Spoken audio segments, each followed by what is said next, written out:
A story from the Emotional Protector Biker universe. Opening hook, 120 words. The boy was 10 years old, soaking wet, and walking straight into the most dangerous room in Coldwater County. He didn't know that yet. He just knew his mother was dying. The hospital had stopped returning her calls, and the only thing left in the world that might be worth anything was a rusted motorcycle key sitting cold in his palm. Outside Ruby's diner, in the middle of a Montana blizzard no sane person drove through, 40 Harley engines had gone quiet, one by one, like something predatory holding its breath. The boy pushed open the door. 50 sets of eyes turned toward him, and somewhere in the back of the room, a man who had survived 3 wars, 2 bullet wounds, and 1 unforgivable loss went completely, absolutely still. If this story already has you holding your breath, you're in the right place. Subscribe to this channel so you never miss the next one. Hit that like button and drop a comment telling me what city or country you're watching from. I want to see how far this story travels. Now let's go back to that diner, because what happens next will change everything. The blizzard had been building since noon. By 4 in the afternoon, the highway that cut through Coldwater, Montana turned into something closer to a scar, white and unreadable, erasing everything that had been familiar about the landscape.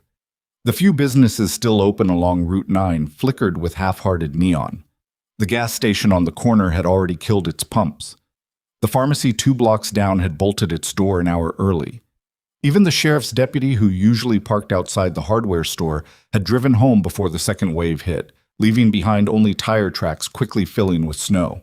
Nobody stayed out in this weather unless they had no choice. Eli Mercer had no choice. He was 10 years old and small for his age, wearing a jacket 2 winters too thin, jeans that had soaked through somewhere around the 3rd mile, and boots with a crack along the left sole that let the cold in like a slow leak. He had been walking for 40 minutes. He hadn't told his mother where he was going because she was asleep, the kind of sleep that came with the medication, heavy and airless, and he had stood in the doorway of her bedroom for a long time, listening to her breathe before he decided that listening wasn't enough anymore. He had the motorcycle key in his right fist. He'd been squeezing it so long the teeth had left marks in his palm. The key had been hanging on a hook behind the kitchen door for as long as he could remember, next to a photograph that had gone soft at the edges from humidity. His mother never talked about the photograph. She never talked about the man in it either, broad-shouldered, laughing at something off camera, wearing a leather jacket the color of midnight. Eli had figured out enough on his own, a boy who grows up with a ghost. Father learns to read the spaces around the things nobody says. He had found the motorcycle 3 weeks ago. It was in the storage unit his mother rented on the edge of town, the one she paid $40 a month for and had never once taken him to. She'd left the key on the counter after a doctor's appointment, and while she was lying down, he'd found the address on an old receipt and walked there in the October cold. The lock combination was his birthday. He hadn't known whether to feel touched or destroyed by that. Inside the unit, boxes, old furniture, a broken space heater, and under a canvas tarp thick with dust, a 1987 Harley-Davidson Softail in midnight blue with faded silver flames along the tank. It was not running. Half the chrome was dulled, the leather seat had cracked down the middle, and the front tire had gone flat against the concrete. But it was real. It was the most real thing he had ever touched that belonged to the man he'd never known. He'd put the tarp back and gone home and not said a word.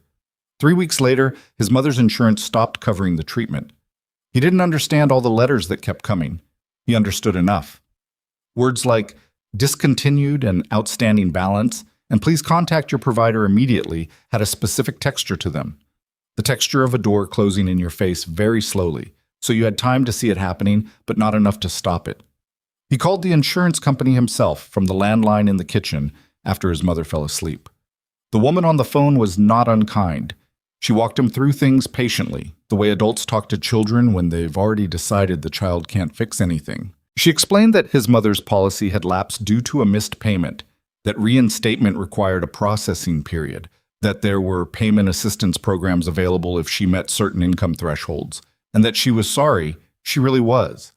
But these were the guidelines. He hung up and stood in the kitchen for a long time. Then he called the hospital's billing department. A man this time who told him to have his mother call during business hours. Then he called the county social services number he found on a pamphlet that had been sitting on the refrigerator since last spring. The line rang 9 times and disconnected. He called back. It rang 11 times. Then he sat down at the kitchen table and looked at the motorcycle key hanging behind the door and did the math that only children in impossible situations learn how to do. The math of what you have versus what you need versus what you are willing to destroy to close the gap. He knew one thing about the Harley. It was old, it might be valuable, and there was a motorcycle shop on the south end of town. He had passed it 100 times on the school bus, never thought about it much, except that there were always interesting machines outside, and men in leather who looked like they belonged to a world that ran by different rules than his. He didn't know what a '87 Softail was worth. He figured maybe enough. He took the key off the hook at 3:15 in the afternoon, pulled on his jacket, and stepped outside into the beginning of the worst storm Coldwater had seen in 11 years. The motorcycle shop was closed when he got there. Dark windows, a handwritten sign, closed for club run.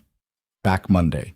He stood on the sidewalk reading it twice before the wind drove a fistful of snow directly into his face and he had to turn away. He didn't cry. He thought about it. He was too cold and too tired and too far into something he couldn't undo, and crying felt like a luxury that belonged to a different version of this moment. There was a diner across the street, Ruby's. He could see light in the windows, yellow and warm-looking, and a parking lot, except it wasn't a parking lot anymore. It was a congregation of motorcycles, dozens of them, lined up under the snow like a sleeping army. Harleys, everyone. Some with saddlebags, some with custom paintwork, all of them large and black and impossible to count in the blowing white. He stood in the street between the closed shop and the lit diner and understood that those motorcycles belonged to whoever was inside. He had heard about motorcycle clubs.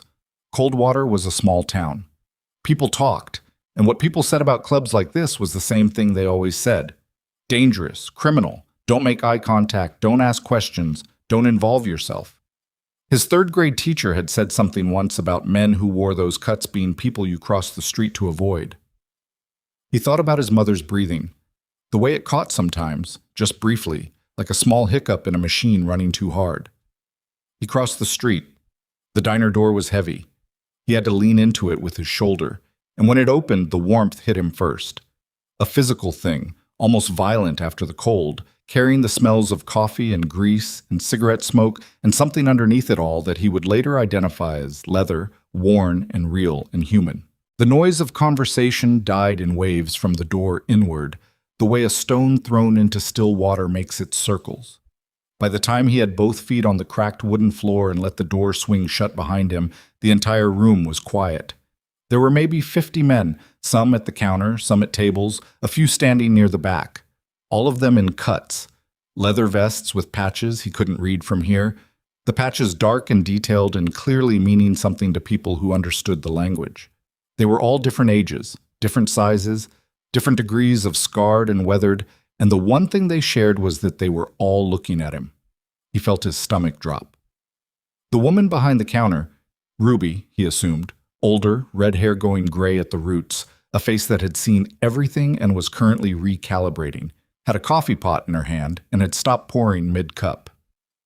Eli stood on the threshold of the room, dripping snowmelt onto the floor and tried to remember how to talk. "I'm looking for someone who knows about motorcycles," he said. His voice came out steadier than he expected. "I have one I need to sell." The quiet that followed was the loudest thing he had ever heard. A man at the closest table, heavy, 50s, a beard that had gone entirely white, a patch on his vest that said Sergeant at Arms in red, leaned back in his chair and looked at him the way you look at something unexpected. Not threatening? Not yet. Just calculating. "You sell bikes, kid," the man said. "No, sir. I have one I need to sell. It belonged to my father." The word father moved through the room like smoke. He saw it happen. A small shift in posture, in attention, something changing in the air that he couldn't name. "What kind of bike?" someone else said from deeper in the room. "'87 Softail, midnight blue, silver flames." The silence became something different, denser. He wasn't sure how silence could have weight, but this one did. and it settled over the room like the snow settling outside, and somewhere in the back, past the tables, past the men, past the haze of smoke and the yellow overhead lights, a chair scraped against the floor. The man who stood up was not the biggest in the room. He was not the loudest. He was not, at first glance, anything that would make you understand why everyone else in the room reacted to his movement the way iron filings react to a magnet, orienting without being told to, because that was just the natural order of things. He was maybe 45, lean and hard the way a fence post gets after years of weather, with dark hair going gray at the temples and a face that had been arranged by life into something you couldn't call handsome but couldn't call anything less. The scar that ran from his left jawline to the corner of his mouth was old and white. His eyes, crossing the distance of the room, were the color of a winter river, gray-blue and very still. The patch on the front of his cut said President. The patch on the back said Iron Revenants in an arc over a skull with wings, and beneath it, Montana. He walked toward Eli with the slow, deliberate movement of a man who had learned in some very specific and unforgiving circumstances that rushing accomplished nothing. He stopped 3 feet away and looked at the boy for a long time. "What was your father's name?" he said. It wasn't a question. It came out flat and quiet, and Eli understood somehow that it was the most important thing this man had said in a long time. "Daniel Mercer," Eli said. "People called him Danny." The man's jaw moved, just slightly, a muscle in it tightening and then releasing. His eyes didn't change exactly, but something behind them did. Something that had been locked came loose, and for just a moment the hard surface of his face showed what it was covering, which was grief, old and deep and not finished. "What's your name?" the man said. "Eli." "Eli Mercer." "Yes, sir." The man was quiet for another moment. Then he said, "How old are you?" 10. "Where's your mother?" "Home. She's sick." He said it the way he'd learned to say it, plainly, without apology, because apologizing for it never changed anything. "The insurance stopped paying for her treatment. I thought if I sold the bike, I could—" He stopped. His throat had done something complicated. He steadied it. "I thought I could buy her more time." The man in the president's cut looked at him for a long time without speaking. Then he said, "You walked here, in this storm, alone." The shop across the street was closed. "How far did you walk?" 3 miles, maybe? "I'm not sure." Something moved through the room. He couldn't see it, but he felt it. A current, passing from man to man, changing the temperature of things. The man crouched down in front of him. He was close enough now that Eli could see the details of him. The calluses on his hands, the lines around his eyes, the way his face up close looked less like stone and more like a landscape that had been through things. His voice, when he spoke again, was very quiet. "Did your mother send you?" "No, sir. She doesn't know I'm here." "Does she know about the bike?" "She has the key to the storage unit, or—" "She did." He opened his palm. The key sat in it, small and dull, with teeth that had left pale indentations in his skin. The man looked at the key for a long moment. Then he said, "You're not selling that bike." Eli felt something that was not quite anger and not quite desperation, somewhere between the two. "Sir, with respect, you're not selling it." The man's voice didn't rise. It just became more certain, the way ground becomes more solid the deeper you go. "That bike isn't yours to sell. It was my father's, and I know whose it was." The man straightened up. He looked at Ruby behind the counter, and some private language passed between them in a glance. Then he looked back at Eli. "Sit down, before you fall down." "I can't just— My mother—" "I know."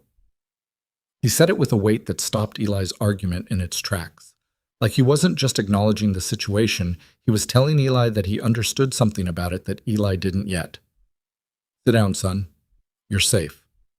Eli didn't know why those 2 words, "you're safe," hit him the way they did.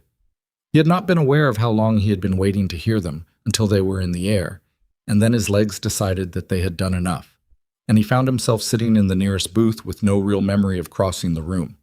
Ruby appeared at his elbow with a mug of hot chocolate. She set it down without comment, but her hand rested briefly on his shoulder. Just a second, just a touch. And then she was gone. The man with the president's patch sat down across from him. "My name is Ronan Maddox," he said. "People call me Grave." Eli wrapped both hands around the mug and looked at the man who had just told him not to sell the only thing he had. He was cold and exhausted, and the situation had taken a turn he hadn't planned for, and somewhere 3 miles back through a blizzard, his mother was sleeping through a crisis she didn't know was happening yet. He said, "Did you know my father?" Grave looked at the table for a moment, then at Eli. "Yeah," he said. "I knew him." Outside, the wind drove hard against the diner windows. The motorcycles in the lot disappeared under another inch of white. The room, which had gradually returned to a low murmur of conversation, held a different quality now, like a collective breath being carefully managed, 50 men choosing to be very still around something delicate. "How?" Eli said. Grave was quiet for a long time, long enough that Eli thought he might not answer. Then he said, "We served together." He said it the way men say things they have said before only to themselves, in the dark, in the years since. "He saved my life twice. The second time," Grave stopped. He looked at the window where the snow was coming down in curtains. "The second time, I couldn't return the favor." Eli did not fully understand what he was hearing, but he understood that it was true, and that it was expensive for the man across from him to say it, and that whatever debt existed in this room between his father's memory and the man called Grave was a very old one. He said, "He died when I was 2. My mom she doesn't talk about it." "I know." "You know how he died?" Grave looked at him steadily. "Yeah." "Will you tell me?" A long pause, the wind outside, the creak of the old building settling against the storm. "Not tonight," Grave said. "Tonight we need to talk about your mother." There was movement at the edge of the booth. Eli looked up to find 3 more men standing nearby. Not crowding, not threatening, just present in the way that big men in small spaces are present, unavoidable. One of them, the white-bearded sergeant-at-arms, had his arms crossed and was looking at Eli with an expression that was trying to be neutral and not quite managing it. "Club needs a minute," Grave said. He said it to Eli, which Eli found strange, explaining himself to a 10-year-old, as if his opinion mattered in this room. "You good here?" Eli looked at the hot chocolate, at the yellow light, at the snow against the windows, and the row of Harleys disappearing under it, and the weight of everything that had brought him here. He said, "Yeah." Graves stood and walked toward the back of the diner with the 3 men, and the low sound of their conversation became something Eli couldn't hear. He sat with his hands around the mug and tried to understand what was happening. Ruby refilled his hot chocolate without being asked. "He scares people," she said quietly, not quite looking at him. "Most folks around here won't come within 20 feet of him." She polished the counter with a rag. "They think they know what he is." Eli said, "What is he?" Ruby glanced toward the back of the room where Graves stood with his men, their voices low, their faces serious.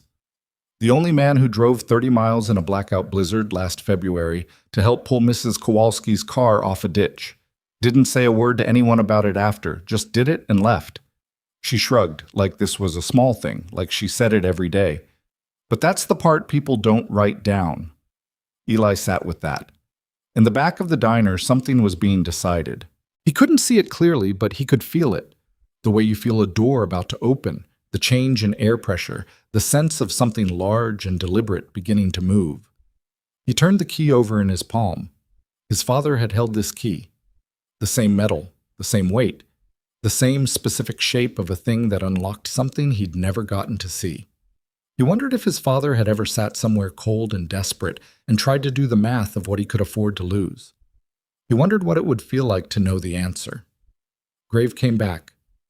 He sat down across from Eli again.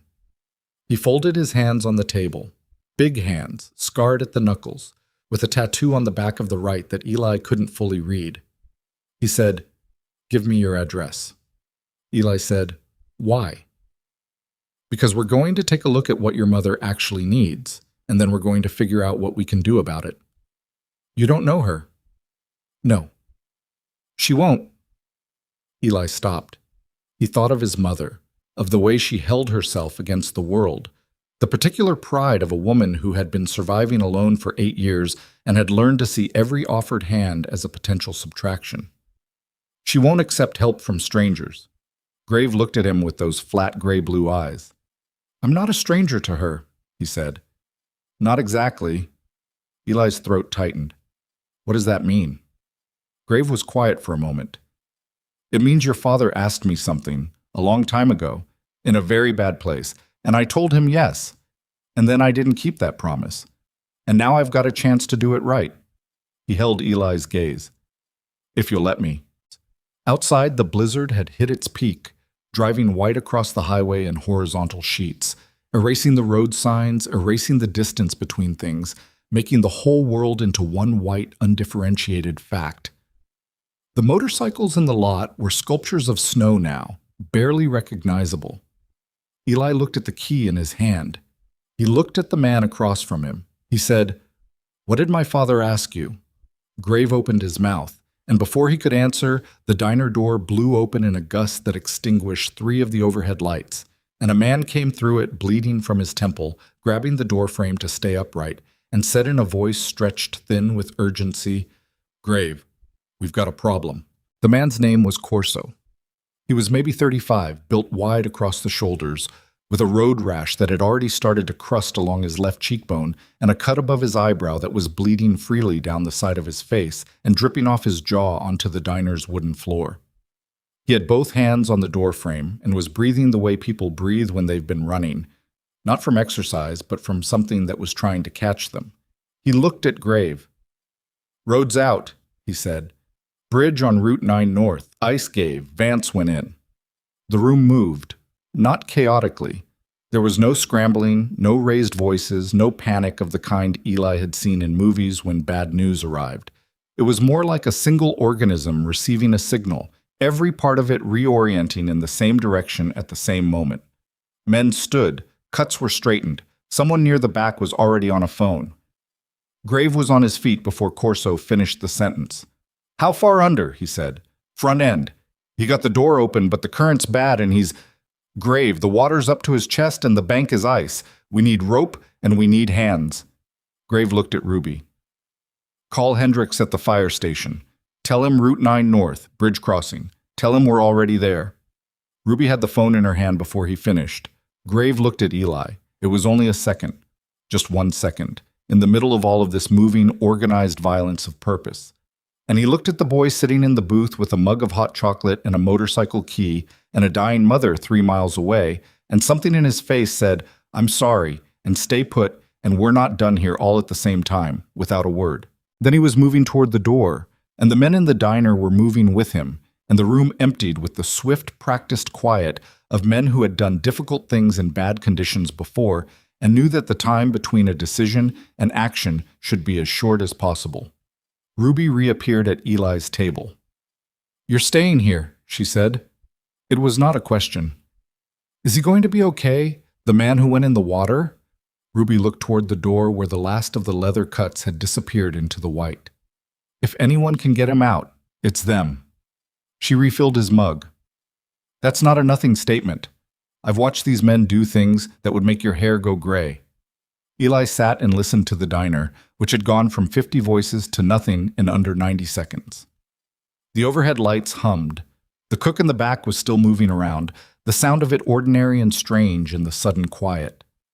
Outside, one by one, Harley engines fired up and then receded into the blizzard. He thought about Vance in the black water under a collapsed bridge in the dark. He thought about his mother's breathing. He thought about what Grave had said. Not a stranger to her, not exactly. And the weight of the thing that had been sitting in that sentence unexploded when Corso came through the door bleeding. He sat with the key in his palm and waited. It was 40 minutes before they came back. Eli had moved to the counter at some point, less because he wanted coffee and more because sitting in the booth alone had started to feel like being inside a held breath. Ruby had put something in front of him. Soup, vegetable, from a can but hot, and he'd eaten it without tasting much. The door opened and cold came in with them, a blast of it that made the lights swing, and Vance came first, half carried between 2 men, soaking wet, gray-faced, wrapped in someone's cut over his wet clothes, shaking with the deep internal shaking that comes when the cold has gotten all the way inside. He was alive. He was cursing, weakly, which Eli understood was a good sign. Grave came in last. He was wet to the thigh. His jacket had a tear along the right shoulder that hadn't been there before. There was a bruise developing under his left eye that was going to be spectacular by morning.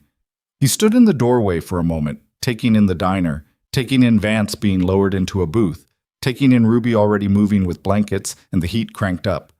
Then his eyes found Eli at the counter. He walked over and sat down on the stool next to him. He was close enough now that Eli could feel the cold coming off him in waves. Ruby put a coffee in front of him without being asked. He wrapped both hands around it and said nothing for a moment. "Vance going to be all right?" Eli said. "Yeah." Grave drank. "Hypothermia. He'll need a hospital run once the road's passable." "That could be hours." "We've dealt with worse." He said it flatly, without drama, because it was just true. Eli looked at his soup. He said, "What did my father ask you?" Grave set his cup down. In the booth across the room, two men were talking to Vance in low voices, keeping him awake, keeping him present. The cook had appeared from the back with more blankets. The fire in the old iron stove in the corner had been stoked up and was throwing real heat into the room now. "He asked me to look after his family," Grave said. "If he didn't make it back." The words landed quietly and sat there. "He didn't make it back," Eli said. "No. So why didn't you?" Grave was quiet for a long time, long enough that Eli started to think he wasn't going to answer. Then, "Because I didn't know about you. I knew about Mara. I tried." He stopped. "She didn't want to be found." "She's good at that," Eli said. "Yeah, I figured." Another pause. "I wrote her. After. Got the letter back unopened. Figured she'd made her choice about the club world, and I wasn't going to." He stopped again. Whatever he was going to say got left behind. "I stopped trying. That was my failure, not hers." Eli processed this. He said, "How did he die?" Grave looked at the counter in front of him, the coffee, his own hands. He looked like a man measuring the distance between what he knew and what he was able to say. "He died doing something brave," he said finally. "That's the part that matters. The details, another pause. The details are mine to carry, not yours. Not yet. I'm the one who didn't get a father. I know. That gives me some right to the details." "Yeah," Grave said. "It does. But not tonight. In a diner, when you're 10 and soaking wet and scared about your mother." He looked at Eli directly. "When you're ready for the real version, the whole thing, I'll tell you. That's a promise." Eli looked at the man who had just pulled a person out of freezing water and was sitting here dripping on a diner stool talking to a child like it was the most important thing on his agenda. Something about that, the specific weight of it, was very hard to argue with. He said, "Okay." Grave drained his coffee. "Now tell me about your mother's treatment. Everything you know." He knew more than most 10-year-olds would. He'd been listening for years, at doorways, at the edges of phone calls, at kitchen tables while he pretended to do homework. His mother was a woman who tried to protect him from the mathematics of their situation, and he had quietly done the math anyway because the alternative was being blindsided by things he could have seen coming. He told Grave about the cancer, caught late because his mother had put off the first appointment, because the copay was $40 and they'd had a bad month. He told him about the chemo that had worked for a while and then stopped working as well as expected. He told him about the new treatment protocol the oncologist wanted to try, the one the insurance company had decided was not medically indicated in a letter that arrived the previous Tuesday, which was also, incidentally, the same day his mother had stopped eating much and started sleeping longer. He told it plainly, the way he'd learned to tell things, without looking for sympathy, just reporting. Grave listened without interrupting. He had the particular quality of attention that meant he was actually hearing, not just waiting for Eli to finish. When Eli was done, he was quiet for a moment. Then he said, "Does she have a doctor she trusts?" "Dr. Naveen? At Coldwater General." "Do you have his number?" "Her. It's a her. Her number."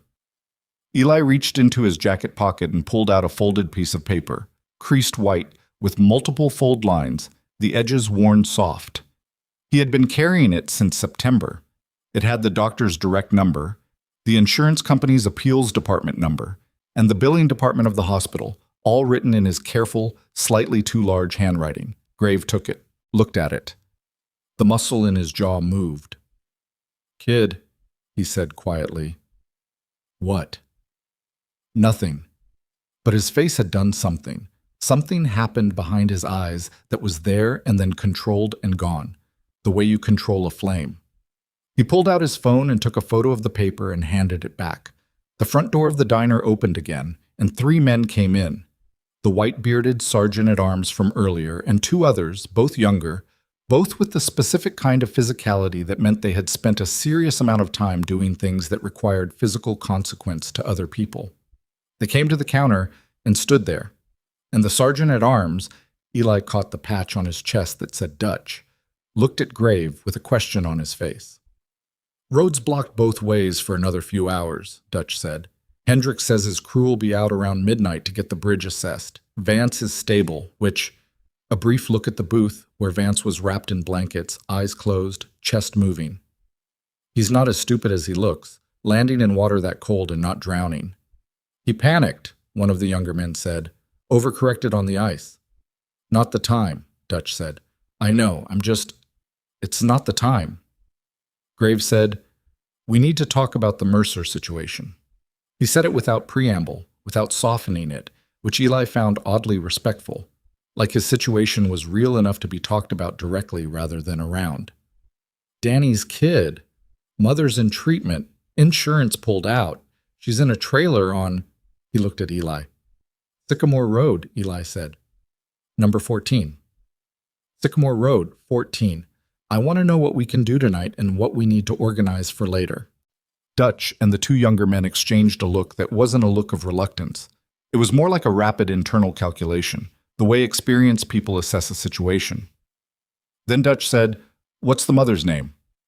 "Mara Mercer," Eli said. Another one of those currents through the room. Subtler this time, but he felt it. "You know her?" he said. Dutch looked at Grave first. A question. Grave gave him something with his eyes that Eli couldn't read. Then Dutch said, "The name rings a bell." It rang more than a bell, Eli thought. He was learning to read these men, or starting to. And what he was reading was that his mother's name did something specific in this room, that she was not quite a stranger here either, that there was a history he was only seeing the edge of. He filed it away. "I want to go home," he said. "My mom's going to wake up and I'm not there." "How long will she sleep?" "The medication usually lasts about 4 hours. She took it at 2:30. Grave checked his watch. "You've got time, but not much." He stood. "Dutch." "Already on it," Dutch said. He moved toward the back of the diner without further instruction. "What's he doing?" Eli said. "Making calls." "To who?" "People." Grave looked at him steadily. "The kind of people who can make insurance companies answer the phone at 9 in the evening." Eli stared at him. You can do that?" "We know a lawyer who owes the club a favor, and the appeals process has a 48-hour emergency exemption that billing departments don't advertise." He picked up his coffee cup, found it empty, set it back down. "Your mother's doctor." "Doctor. Naveen. I'm going to have someone reach out to her tonight, explain the situation, and see if there's a way to continue the protocol under indigent care provisions while the insurance gets sorted." Eli sat very still. The soup in front of him had gone cold. He said, "Why are you doing this?" Grave looked at him with those flat, river-colored eyes. "Because Danny asked me to," he said. 8 years late, but I'm here."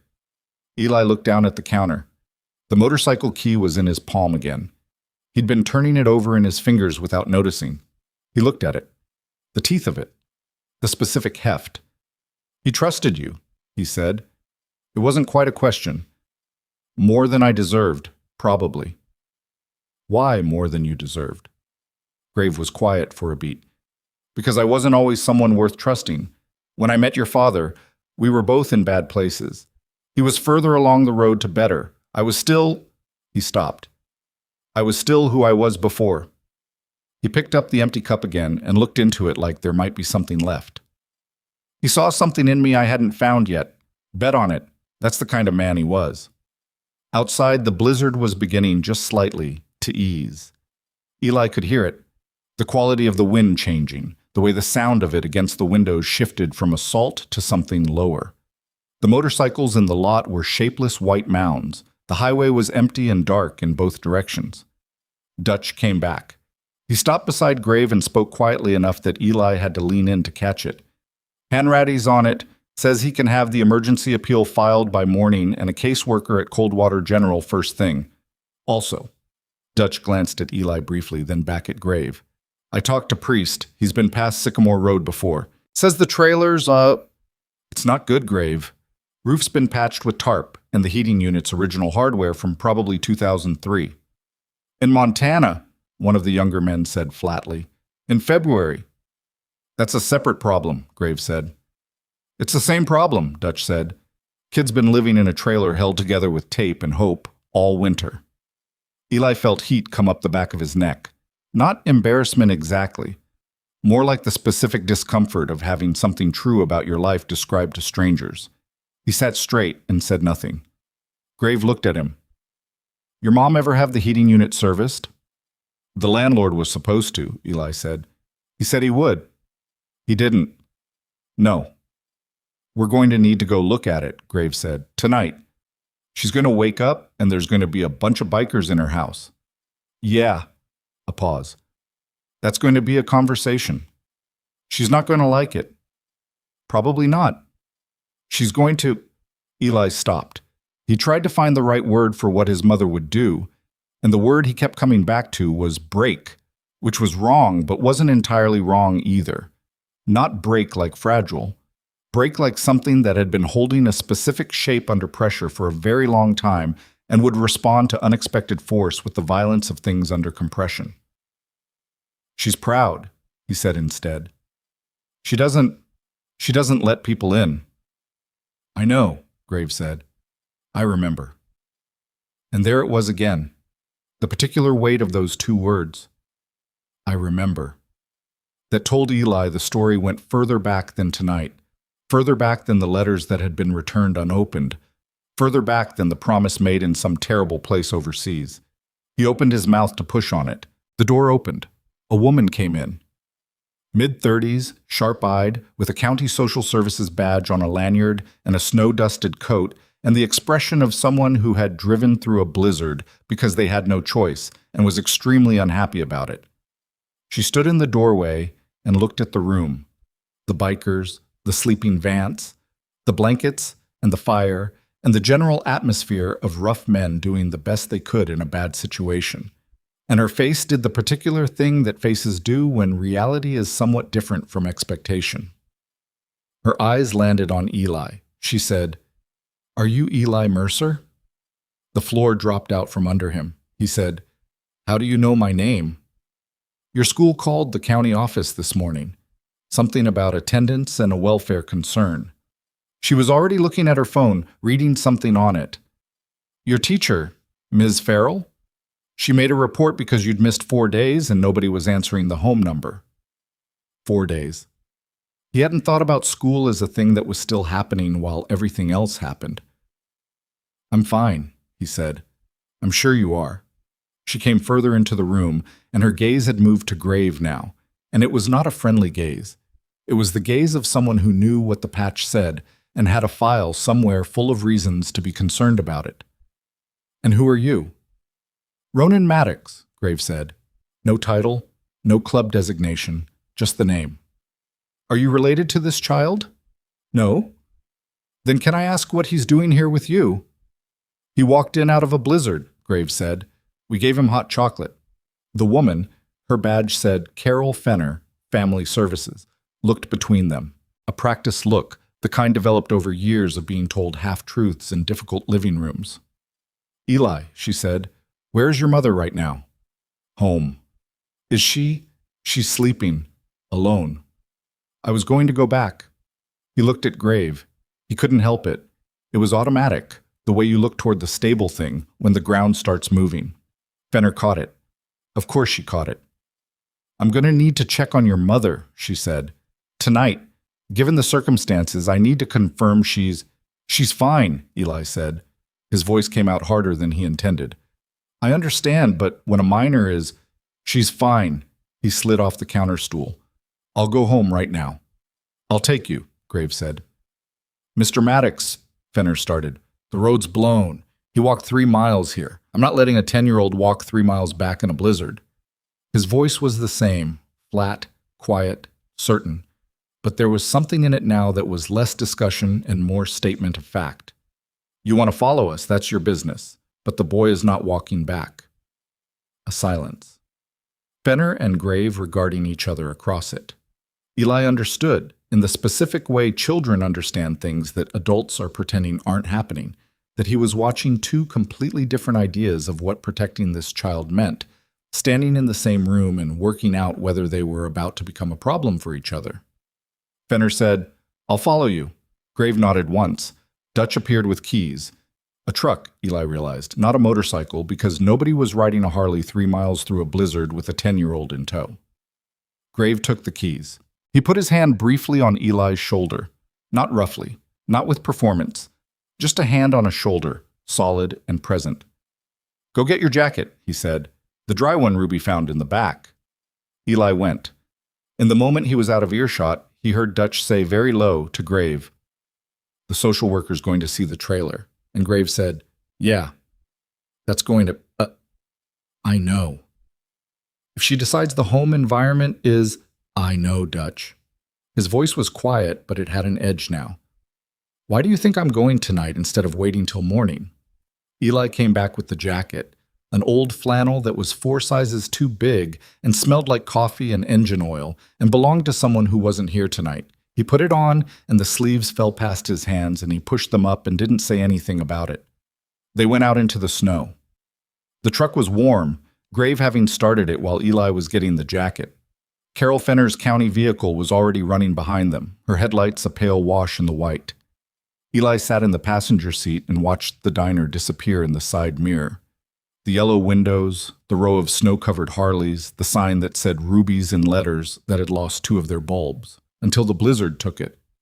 She's going to take me away, Eli said. No, Graves said. You don't know that. I know it's my job to make sure she doesn't. Eli looked at him. How is it your job? Because Danny made it my job. He kept his eyes on the road, both hands on the wheel, navigating by feel and memory through the white. And because I should have been doing it for 8 years and I wasn't, and now I'm here and I'm not going anywhere. The truck moved through the dark and the snow. They were a mile from Sycamore Road when Eli's phone, the old one, the barely functional one he carried for emergencies, lit up in his pocket. He pulled it out. The screen showed a number he recognized, and his stomach turned over. It was the landline from home. His mother was awake.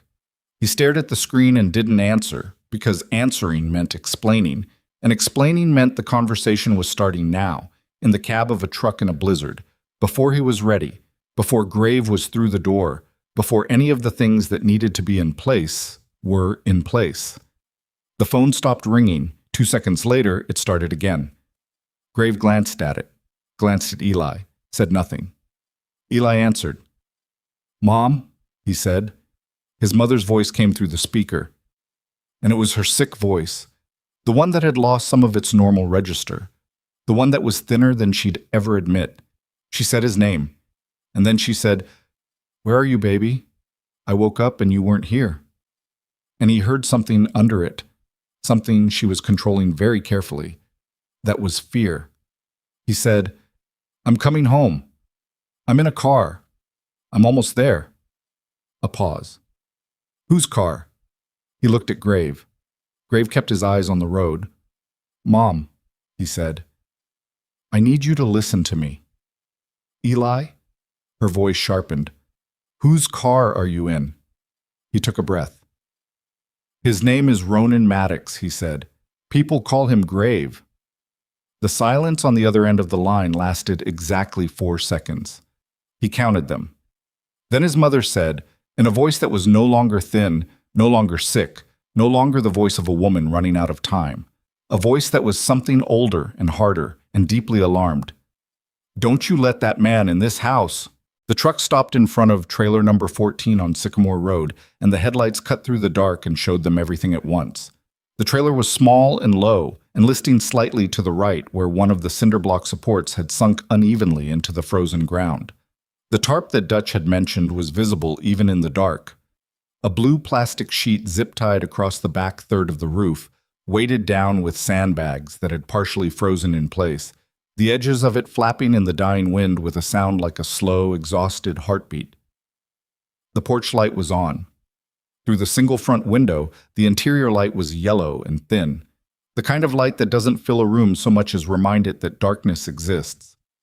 Mara Mercer was standing in the doorway before they reached the steps. She was thinner than Eli had prepared himself to explain. She was wearing a cardigan over a thermal shirt and jeans, her feet in socks on the cold metal threshold, her arms crossed over her chest, not in anger exactly, though anger was part of it, in the specific posture of a woman who has been holding herself together by will alone for so long that the posture has become structural, load-bearing. Her hair was dark like Eli's, but shorter, cut practically. Her face was pale in the porch light, the shadows under her eyes deep and permanent looking. She looked at Eli first, a long, thorough look, the kind that checks for damage. He was intact. She let the breath out. Then she looked at Grave.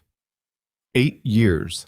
8 years of letters she hadn't opened, and a name she hadn't spoken, and a world she had shut the door on because the alternative was being pulled back into the undertow of it.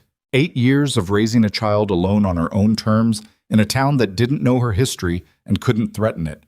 She looked at Ronan Maddox standing in the snow in front of her house, and her face did something complicated and controlled and painful. "Eli," she said. "Inside." "Mom." "Inside." Not loud. Final. Eli went up the steps and past her, and she touched his hair briefly as he passed. Just her fingertips. Just a second. And then she was looking at Grave again. Carol Fenner's county vehicle had pulled in behind the truck. Fenner was climbing out, her badge visible, her clipboard out, her face set in the careful neutral of a professional who has walked into domestic situations before and knows that neutrality is its own kind of armor.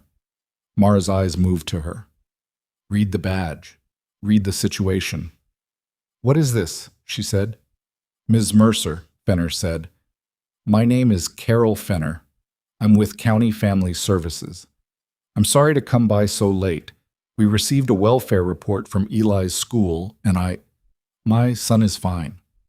"I can see that. I'd still like to, at 9 in the evening, in a blizzard. I was already out when the report was flagged. I wanted to make sure." "That what?" Her voice hadn't risen. It was doing the opposite. Contracting, getting quieter and more dense, like something under pressure. "That the sick woman with the kid in the old trailer is managing? Is that the check?"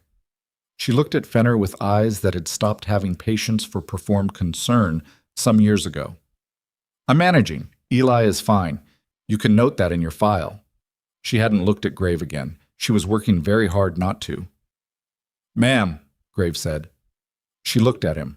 "He walked 3 miles in a blizzard because your insurance stopped and he didn't have anywhere else to go." He said it quietly, the way he said most things, but there was nothing soft in it. "He did that because he loves you, and he didn't have a better option. He shouldn't have been in that situation." "Don't." Her voice was flat and cold. "Mara, you don't get to say my name." Her jaw was tight. "You don't get to stand in front of my house and tell me about my son. You've been gone." She stopped. She was breathing carefully. "You have been gone for 8 years. You don't get to show up tonight and decide you understand my situation." "I know I don't," he said, "but I'm here." "I didn't ask you to be. Danny did." The word landed. She flinched. A small thing, barely visible, but real. Her arms tightened across her chest. The flap of the tarp on the roof continued its slow rhythm in the wind. She said, "Danny is dead." "Yeah," Grave said. "He is. And his kid is 10 years old and trying to save your life by himself because nobody else is doing it." His voice was steady. Not accusatory, just true. And both of them knew it was true. And that was the thing that was hardest to stand in front of. I'm not here to take anything from you. I'm not here to make you part of something you left. I'm here because a boy walked into a diner tonight carrying his dead father's motorcycle key, and I owe it to Danny to not walk away again. Benner was taking notes. Mara saw it, and her eyes went hard. You're giving her material, she said to Grave. She already has material, he said. The roof tarp is material. The heating unit is material. Let's stop pretending the situation is something it isn't and talk about what we can actually do. A long silence. The wind moved through the gap between the trailer and the tree line. Somewhere a branch cracked under ice. Mara uncrossed her arms. She looked exhausted. Not the new exhaustion of tonight, but the old kind, the kind that has been accumulating for years and doesn't go away with sleep anymore. She stepped back from the doorway. 10 minutes, she said. To Grave, not to Fenner. You get 10 minutes. The inside of the trailer was small and aggressively clean. That was the first thing. The cleanliness. Not the cleanliness of people with resources, but the cleanliness of someone who controlled what they could because so much else was uncontrollable. Everything was in its place. The dishes were done. The floor was swept. There were drawings on the refrigerator that Eli had done, displayed with the specific care of a parent who knows that what you put on the refrigerator tells a child what matters. It was cold. Not dramatically cold, not dangerous tonight cold, but the background cold of a heating unit that was doing its inadequate best and failing quietly. The kind of cold that settles into the walls and the furniture, and you stop noticing it because you've adjusted, which is its own kind of damage. Graves stood in the small living room and looked at the space, and his face did the thing it did.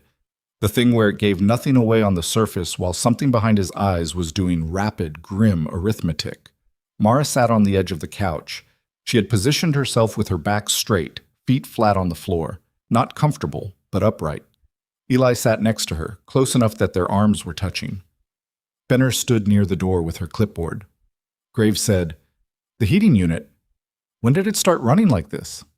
It runs fine, Mara said. It's 54 degrees in here. A pause. The thermostat's off. Mara. She looked at him with those compressed eyes. October, she said finally. The element's going. I called the landlord. He come out? He said he'd send someone. Did someone come? She didn't answer, which was its own answer. Grave pulled out his phone. He sent a text. It took about 4 seconds. He put the phone away. Someone will be here tomorrow morning, he said. Real someone. With parts. She stared at him. You can't just... It's done, he said. Let me tell you what else we've done tonight. He told her. He told her about the lawyer, about the insurance appeal, about the contact to Dr. Naveen's office. He told it plainly, the way he told most things. Not like he was doing her a favor, like he was reporting on logistics, like it was just the thing that needed to happen, and so it was being handled. She listened. Her face was unreadable. Her hand on the couch cushion beside her had closed into a fist so slowly that Eli didn't notice it until it was already there. When Grave finished, she said, What do you want? Nothing. Nobody does something for nothing. Danny did, he said, every single time with no account keeping. I spent years thinking that made him naive. He paused. I was wrong. Benner had stopped writing. She was just listening now, the clipboard held at her side, watching the room with the look of someone recalibrating. Mara's fist opened. She looked at the floor. She said, He told you about me. He told me everything, Graves said.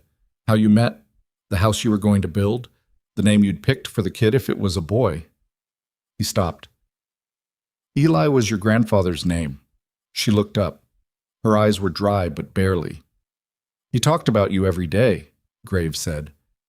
Every single day in places I can't describe to you, in situations nobody should have to describe. You were the reason he was trying to become something better. You were the reason he held on past what most people could hold past. He paused. He loved you in a way I didn't think men like us were capable of. Eli sat very still beside his mother. He could feel her breathing changing, the careful control of it, the work it took. She said, Then why did he go back? He didn't go back, Graves said. He never left the first time. Not really. He was always...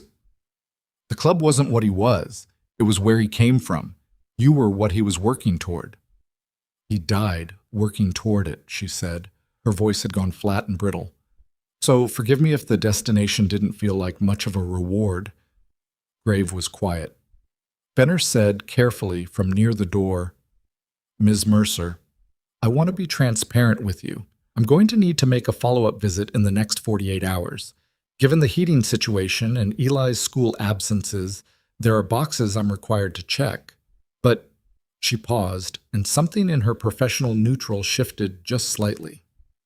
What I'm seeing tonight is a woman doing an extraordinary job under circumstances that would break most people. I want you to know that's in my notes too. Mara looked at her. A real look, not the defended one. Is that supposed to make me feel better? No, Fenner said honestly. It's supposed to be accurate. A moment passed between them that was something like the beginning of a negotiation that neither of them had expected to be entering tonight. Then Graves' phone went off. He looked at it. His face changed. It was not a dramatic change. It was the subtlest shift, a tightening around the eyes, a fractional stillness in his jaw. But Eli had been watching this man's face all night, and he saw it the way you see a fault line appear in something that had looked solid. He said, I have to step out. He went out the front door without waiting for a response. Eli followed, because something in his body told him to before his mind had caught up to the decision. Outside, the snow had stopped. The sudden absence of it made the night feel exposed, the cloud cover breaking up to show a sky that was black and enormous and indifferent. Grave had moved 10 feet from the porch and was on the phone, his back to the trailer, his voice low and flat. Eli stood on the porch in the too big flannel shirt and listened to the half of the conversation he could hear. When? A pause. How many? A pause. Is he sure about the source? A longer pause, during which Grave turned slightly, and his face in the starlight was doing something Eli hadn't seen it do yet, something colder and more remote than anything he'd shown inside. Tell Dutch to lock it down. Nobody moves until I'm back. He hung up. He stood with his back to the trailer for a moment, his breath making slow white clouds in the cold air. Then he turned. He looked at Eli on the porch. He said, Go inside. What happened? Go inside, Eli. You said you'd tell me things when I was ready. I'm not this one. His voice was not unkind, but it had closed in a specific way, like a door shutting with weight behind it. Not tonight. Go inside and stay with your mother. You're leaving. I have to handle something. What something? Grave walked to the truck and opened the door and said, without turning around, Lock your doors tonight. Don't open them for anyone you don't know. He looked back then. I mean that literally. Eli stared at him. You're scaring me. Good, Grave said. Stay scared until I tell you different. It'll keep you sharp. He got in the truck. He drove away.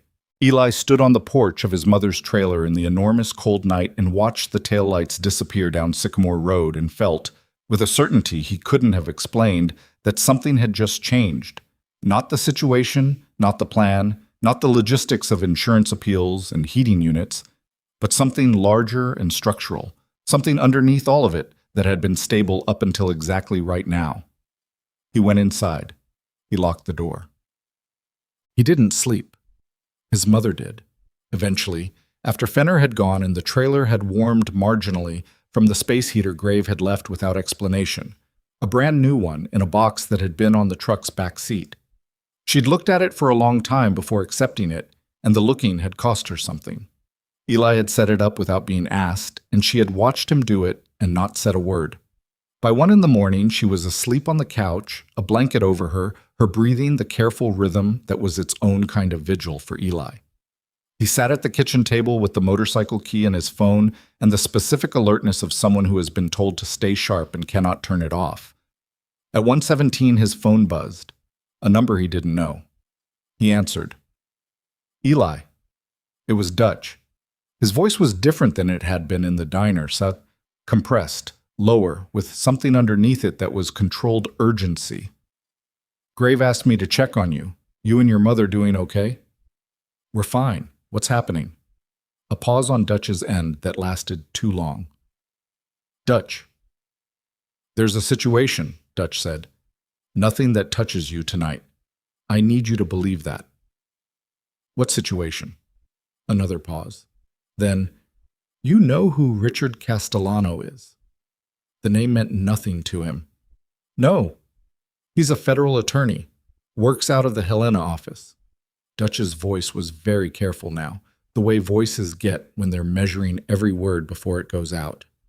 He's been watching the club for about 3 years, building a case, or trying to. A breath. Tonight, someone sent him something. Documents, photos. Another breath. Eli, someone inside the club gave him material.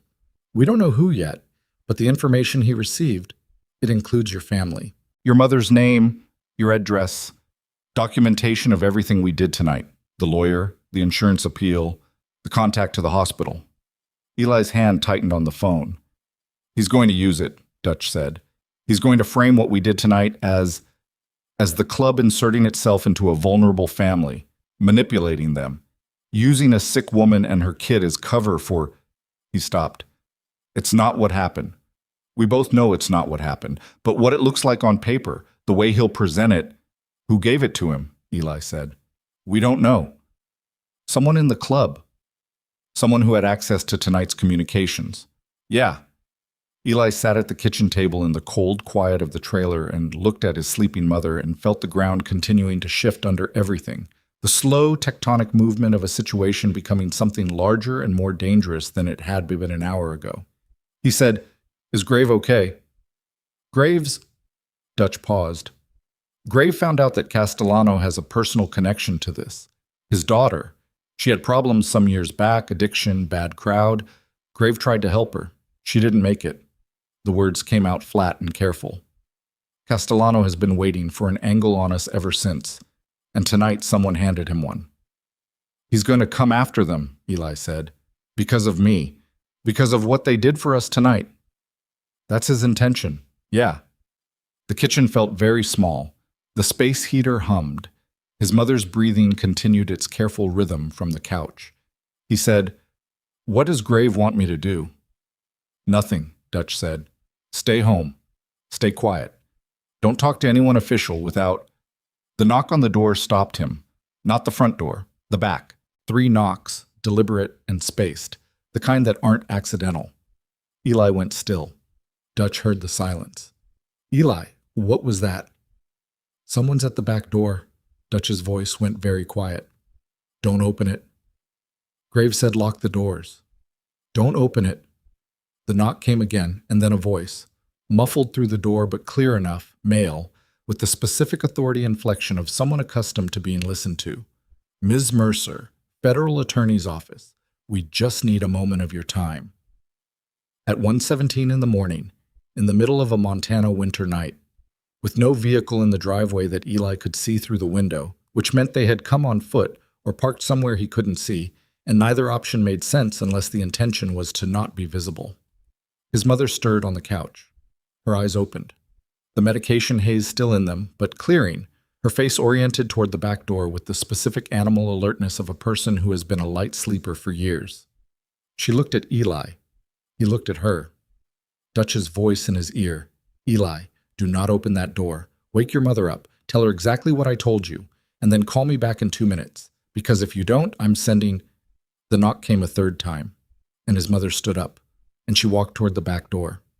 And Eli understood in that moment, with the cold clarity of a boy who has been doing adult math since he was 6 years old, that the man on the other side of that door had not come here to help them, and that the next 30 seconds would determine whether everything Grave had set in motion tonight lived or died, and that he was the only thing standing between his mother and a decision she didn't have enough information to make safely. He stepped in front of her. She stopped. He said, Mom, don't. She looked at him, really looked at him, the way she hadn't in months, the way illness and exhaustion had made hard, and she saw something in his face that made her stop with her hand 6 inches from the door handle. Eli, she said quietly, what do you know? He looked at her. He said, everything. And the knock came a fourth time, harder now, and a second voice joined the first outside the door. And this one wasn't bothering with the authority inflection anymore. This one was something rawer and more direct. And Eli recognized with a certainty that dropped through him like cold water that the man who had just spoken was not from any federal attorney's office. He was from something else entirely, something that had followed the Iron Revenant's trail of kindness through a blizzard tonight and arrived, patient and purposeful, at the most vulnerable point in the whole equation. His mother's back door. His mother's hand 6 inches from the handle. And Eli with nothing between them and it but his own body and a motorcycle key and 8 years of doing the math of survival. And for the first time in all of that, the math was not adding up. Eli did not move.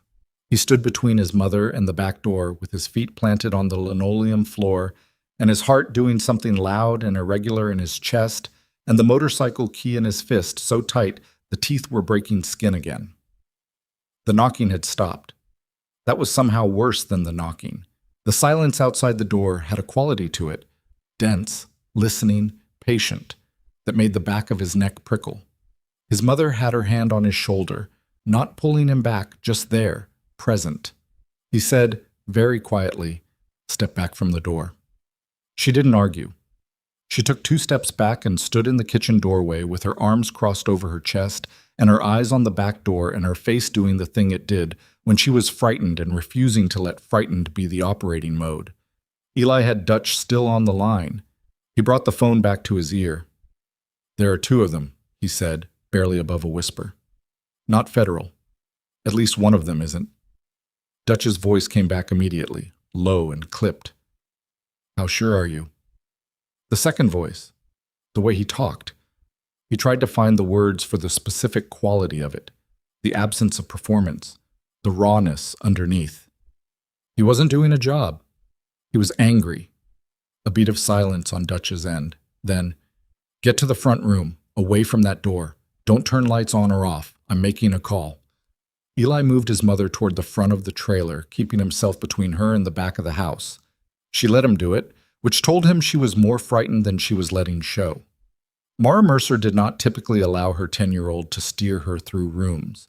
He turned off the kitchen light as they cleared it. The front room was dark except for the space heater's orange glow. His mother sat on the couch and pulled the blanket around herself, not for warmth, for the unconscious armor of it. He stood at the front window and looked out at Sycamore Road, at the dark and the aftermath of the blizzard, at the white ground that held every footprint like a record. He could see the tracks. Coming from the east, down the road, 2 sets of them, leaving the asphalt and cutting across the frozen yard toward the back of the trailer. No vehicle. They had walked in. He told Dutch. Dutch said, "Okay, don't hang up. I need 60 seconds. 60 seconds passed. Each one was its own small experience. Then he heard it, distant at first, a sound that the blizzard's aftermath and the enormous Montana night tried to swallow but couldn't quite. Low, mechanical, multiple, coming from the south on Route 9 and getting closer with the speed of things that are not stopping. Harley engines. Not 1, not 2. He counted by instinct. 5, 6, maybe 8 distinct voices in the engine noise, and the sound of them coming down Sycamore Road at a speed that said this was not a casual arrival. The back door absorbed a single heavy blow. Not a knock. Someone throwing a shoulder against it, testing. "They're trying to come in," Eli said. "Keep away from the door." Dutch's voice was fully operational now, all compression and precision. 30 seconds. The shoulder hit the back door again, harder. His mother stood up. "Mara," Eli said, "I'm not sitting on my couch while—" The back door came in. It didn't explode inward the way doors do in movies. It gave in a specific, structural way. The lock housing pulling through the cheap aluminum door frame with a sound like a tooth coming loose.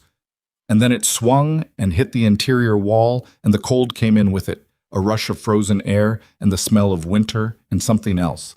Something chemical and human and wrong. 2 men in the kitchen.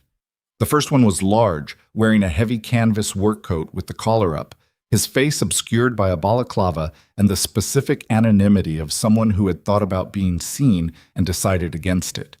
The second was shorter, faster moving, already past the first and into the kitchen proper before the door had finished swinging, and he had something in his right hand that caught the orange glow from the space heater in the next room.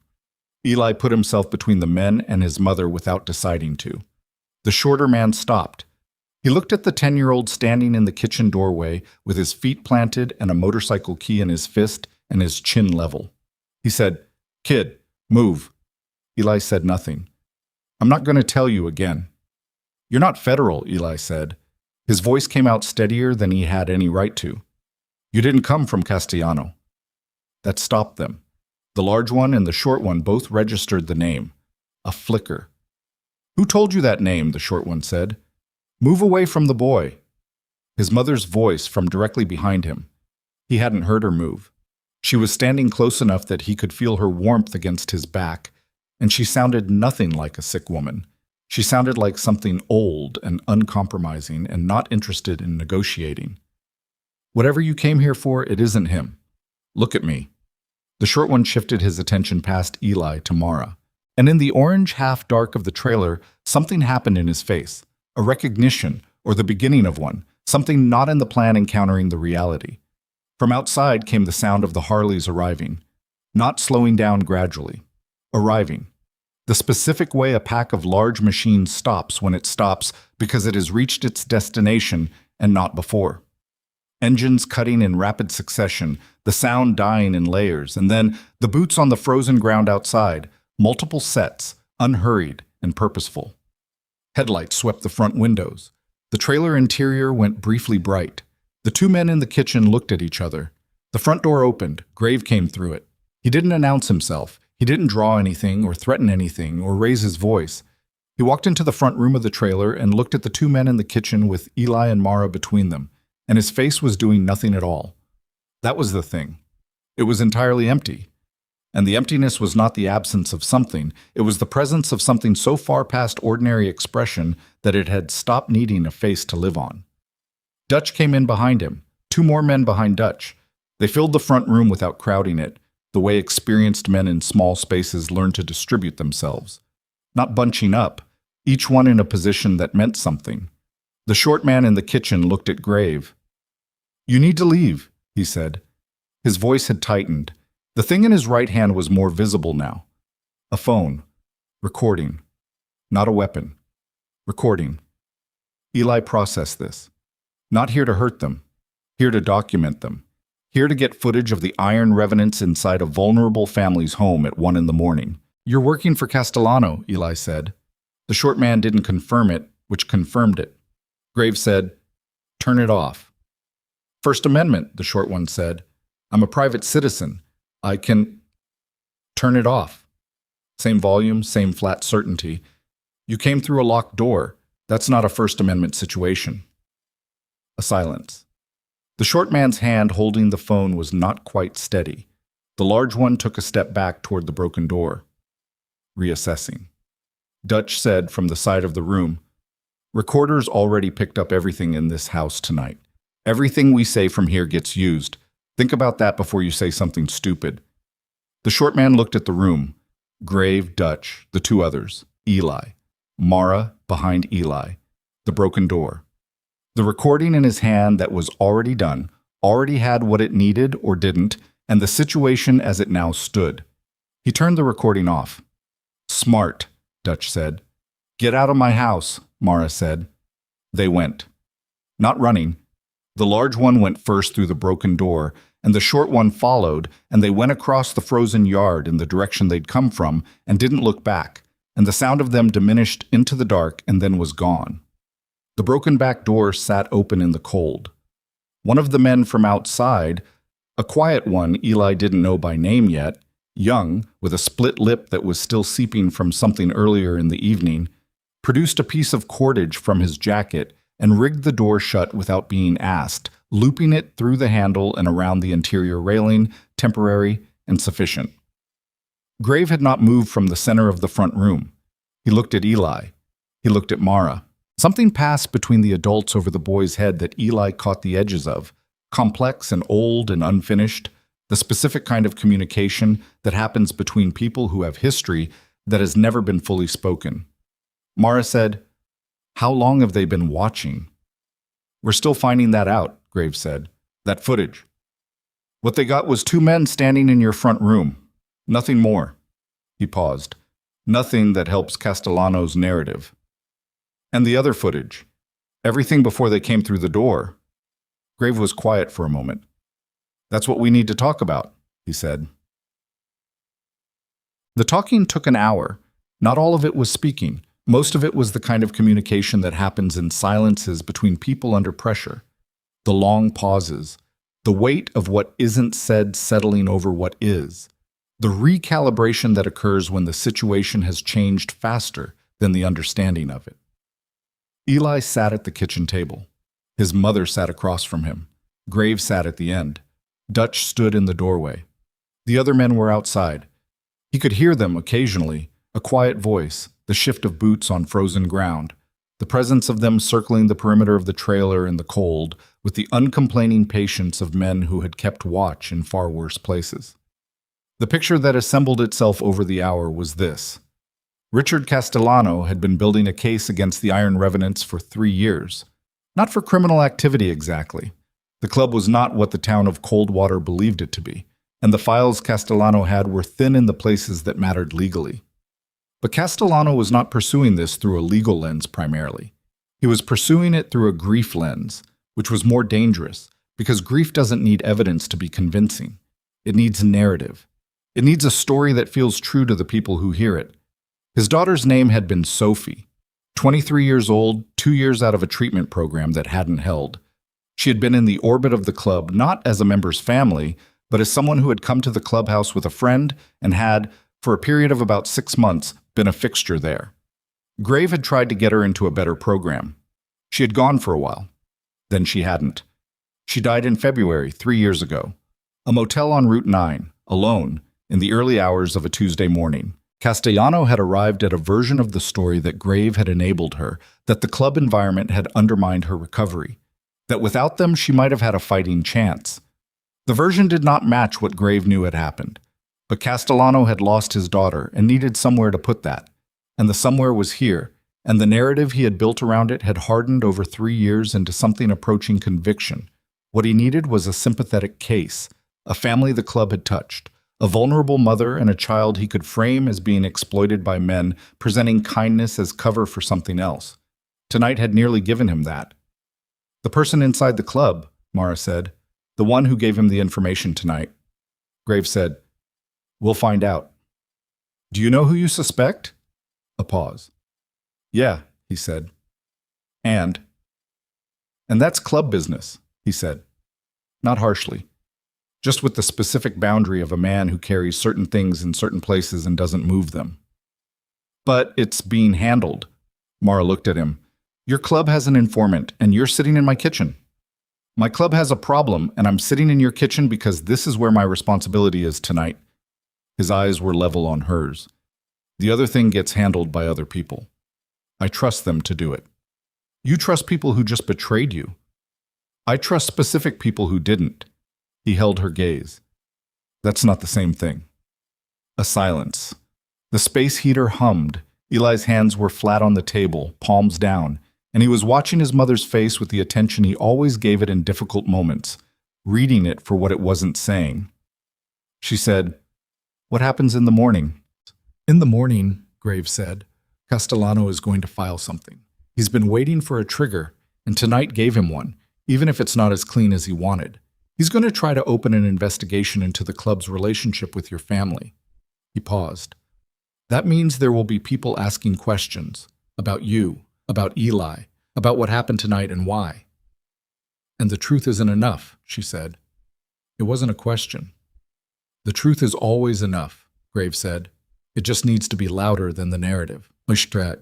At 3 in the morning, Grave stood outside in the cold with Dutch and said the thing he hadn't said inside. Eli heard it because he was at the side window in the dark, and the window seal had failed years ago, and there was a gap along the bottom frame that let sound through with the cold. Grave said, "The informant is Terrence." Dutch said nothing for a moment. Then, "You're sure?" "The lawyer contact was a private call between me, Hanratty, and the club board. Terrence was on the board call." A pause. "And Castellano's people knew the address. The address wasn't on the public call. It was on the board call." Dutch said, Terrence has been with us for 11 years. I know. His brother did 2 years because we looked out for him when we didn't have to. I know, Dutch. Why? Because Castellano offered him something. Graves' voice was doing the flat, dense thing it did when it was carrying something very heavy. His son has a case pending. Castellano controls the federal referral. You do the math. A long quiet. The wind moved through the tree line at the edge of the yard. Dutch said, "What do you want to do?" "Nothing tonight, tomorrow." A pause. "We handle it right. Whatever it costs us, we handle it right." "If we don't, we handle it right," Graves said again, and the repetition was not for emphasis. It was a wall, and Dutch understood that the wall was there and stopped pushing on it. Eli moved away from the window. He sat on the edge of his bed in the dark and held the motorcycle key and thought about Terrence, a man he'd never met, who had been with the club for 11 years and had a son with a case pending and had made a calculation that had sent 2 men through his mother's back door at 1 in the morning. He thought about what it felt like to do the math of what you could afford to lose. He thought he understood it. He didn't know what to do with understanding it.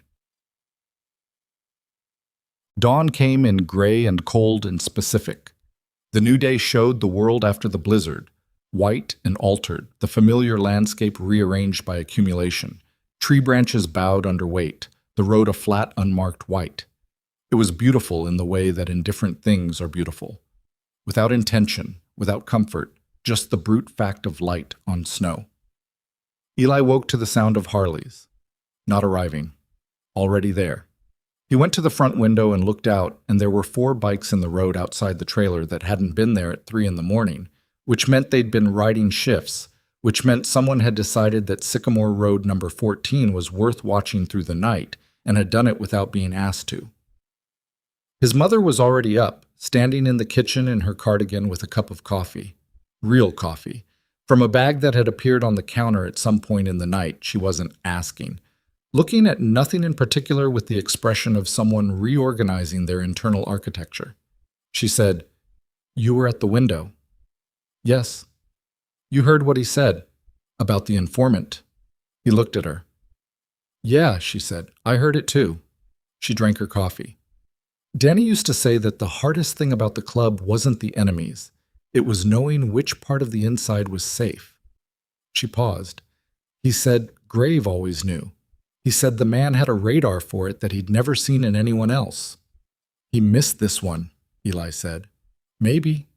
Or maybe he knew earlier than last night and didn't say." She looked at him.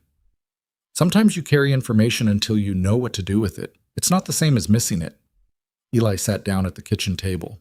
The table that had the bowl from last night's soup still in it, because nothing had been normal enough to do dishes.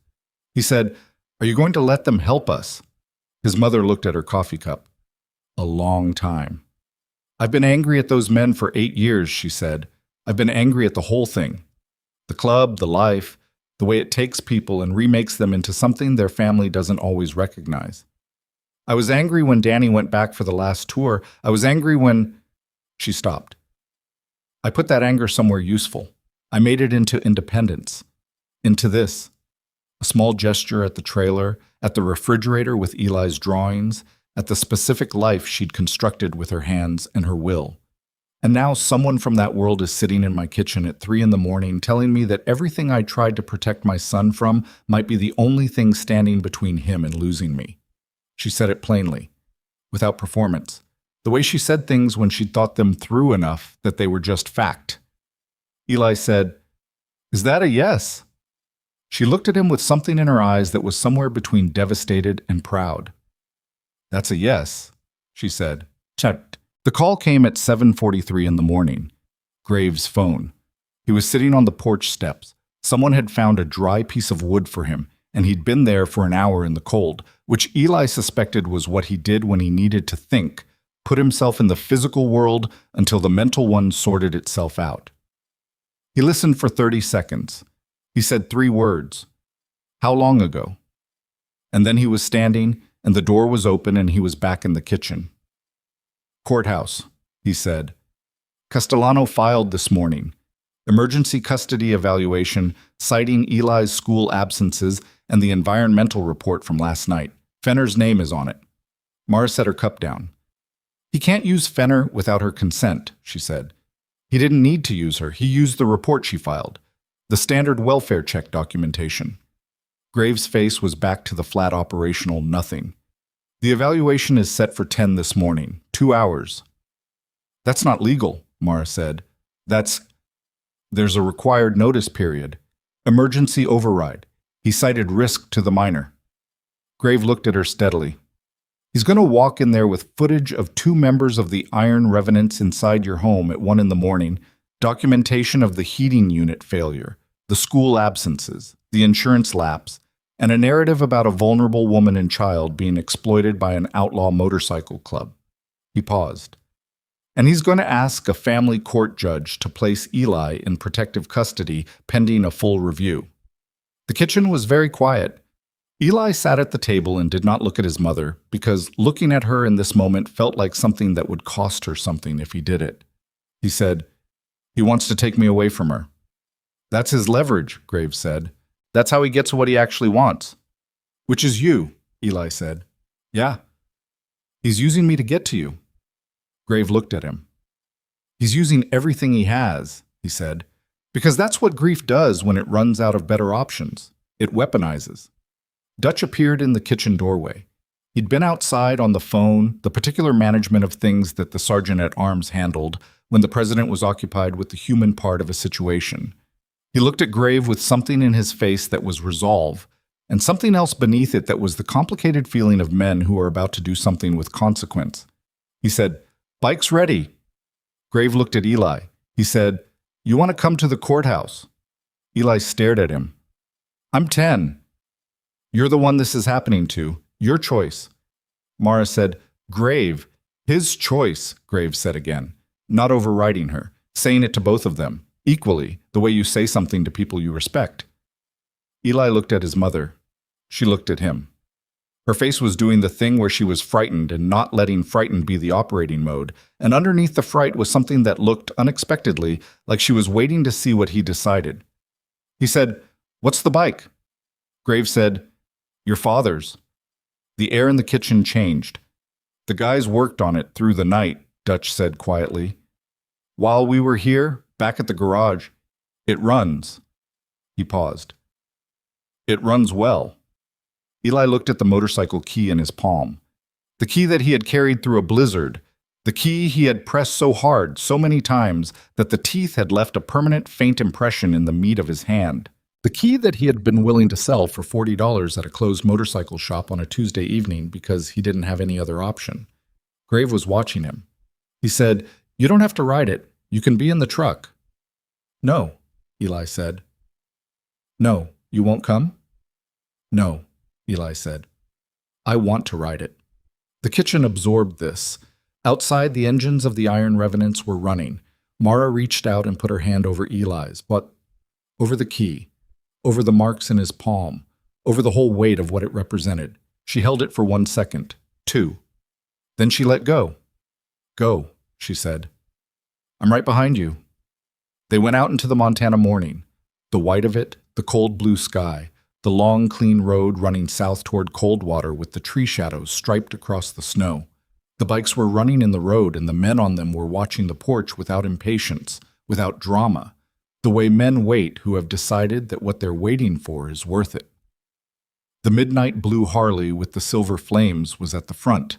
It was not the same machine as what Eli had seen under the tarp in the storage unit. The chrome had been brought back. The leather seat was repaired, the stitching new and dark against the cracked original. The tank's silver flames caught the morning light in the way that paint catches light when it's been cared for rather than left. The engine was running, idling low and even and real, with the specific voice of a machine that has been given back the ability to do what it was built for. Eli walked toward it. He had never been on a motorcycle. He had never been close to one while it was running, not this close. And the vibration of it came up through the frozen ground and into his feet, and he felt it in his chest before he touched it. Grave was already on it. He looked back at Eli. "Ready," he said. Eli looked at the courthouse road, at the town of Coldwater, and the building where a man with grief in his chest and a federal title on his badge was about to try to take away the only thing that mattered. He climbed on behind Grave. The handlebars were in front of him, and the engine was between his knees, and the seat leather was stiff with newness and cold, and he put his hands on Grave's jacket, on the iron revenants patch across the back, and held on. Behind them, 7 motorcycles settled into formation without being asked to. The road to the courthouse was 12 minutes at legal speed. Grave pulled out of Sycamore Road and opened it up, and the wind hit Eli in the face like a living thing, cold and real and enormous. And the bike under him was everything his father had left, and everything he hadn't understood and was only beginning to. And behind them the 7 bikes followed, and the sound of them together was not a sound that asked permission, it was a sound that announced arrival, and Coldwater heard it coming from 3 blocks away. At the courthouse steps, Richard Castellano was walking from his car toward the entrance when he heard it. He stopped.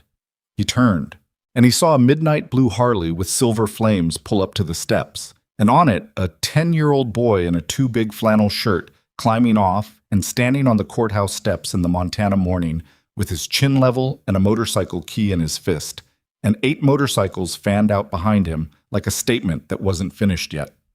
Castellano looked at Grave. Grave looked at him.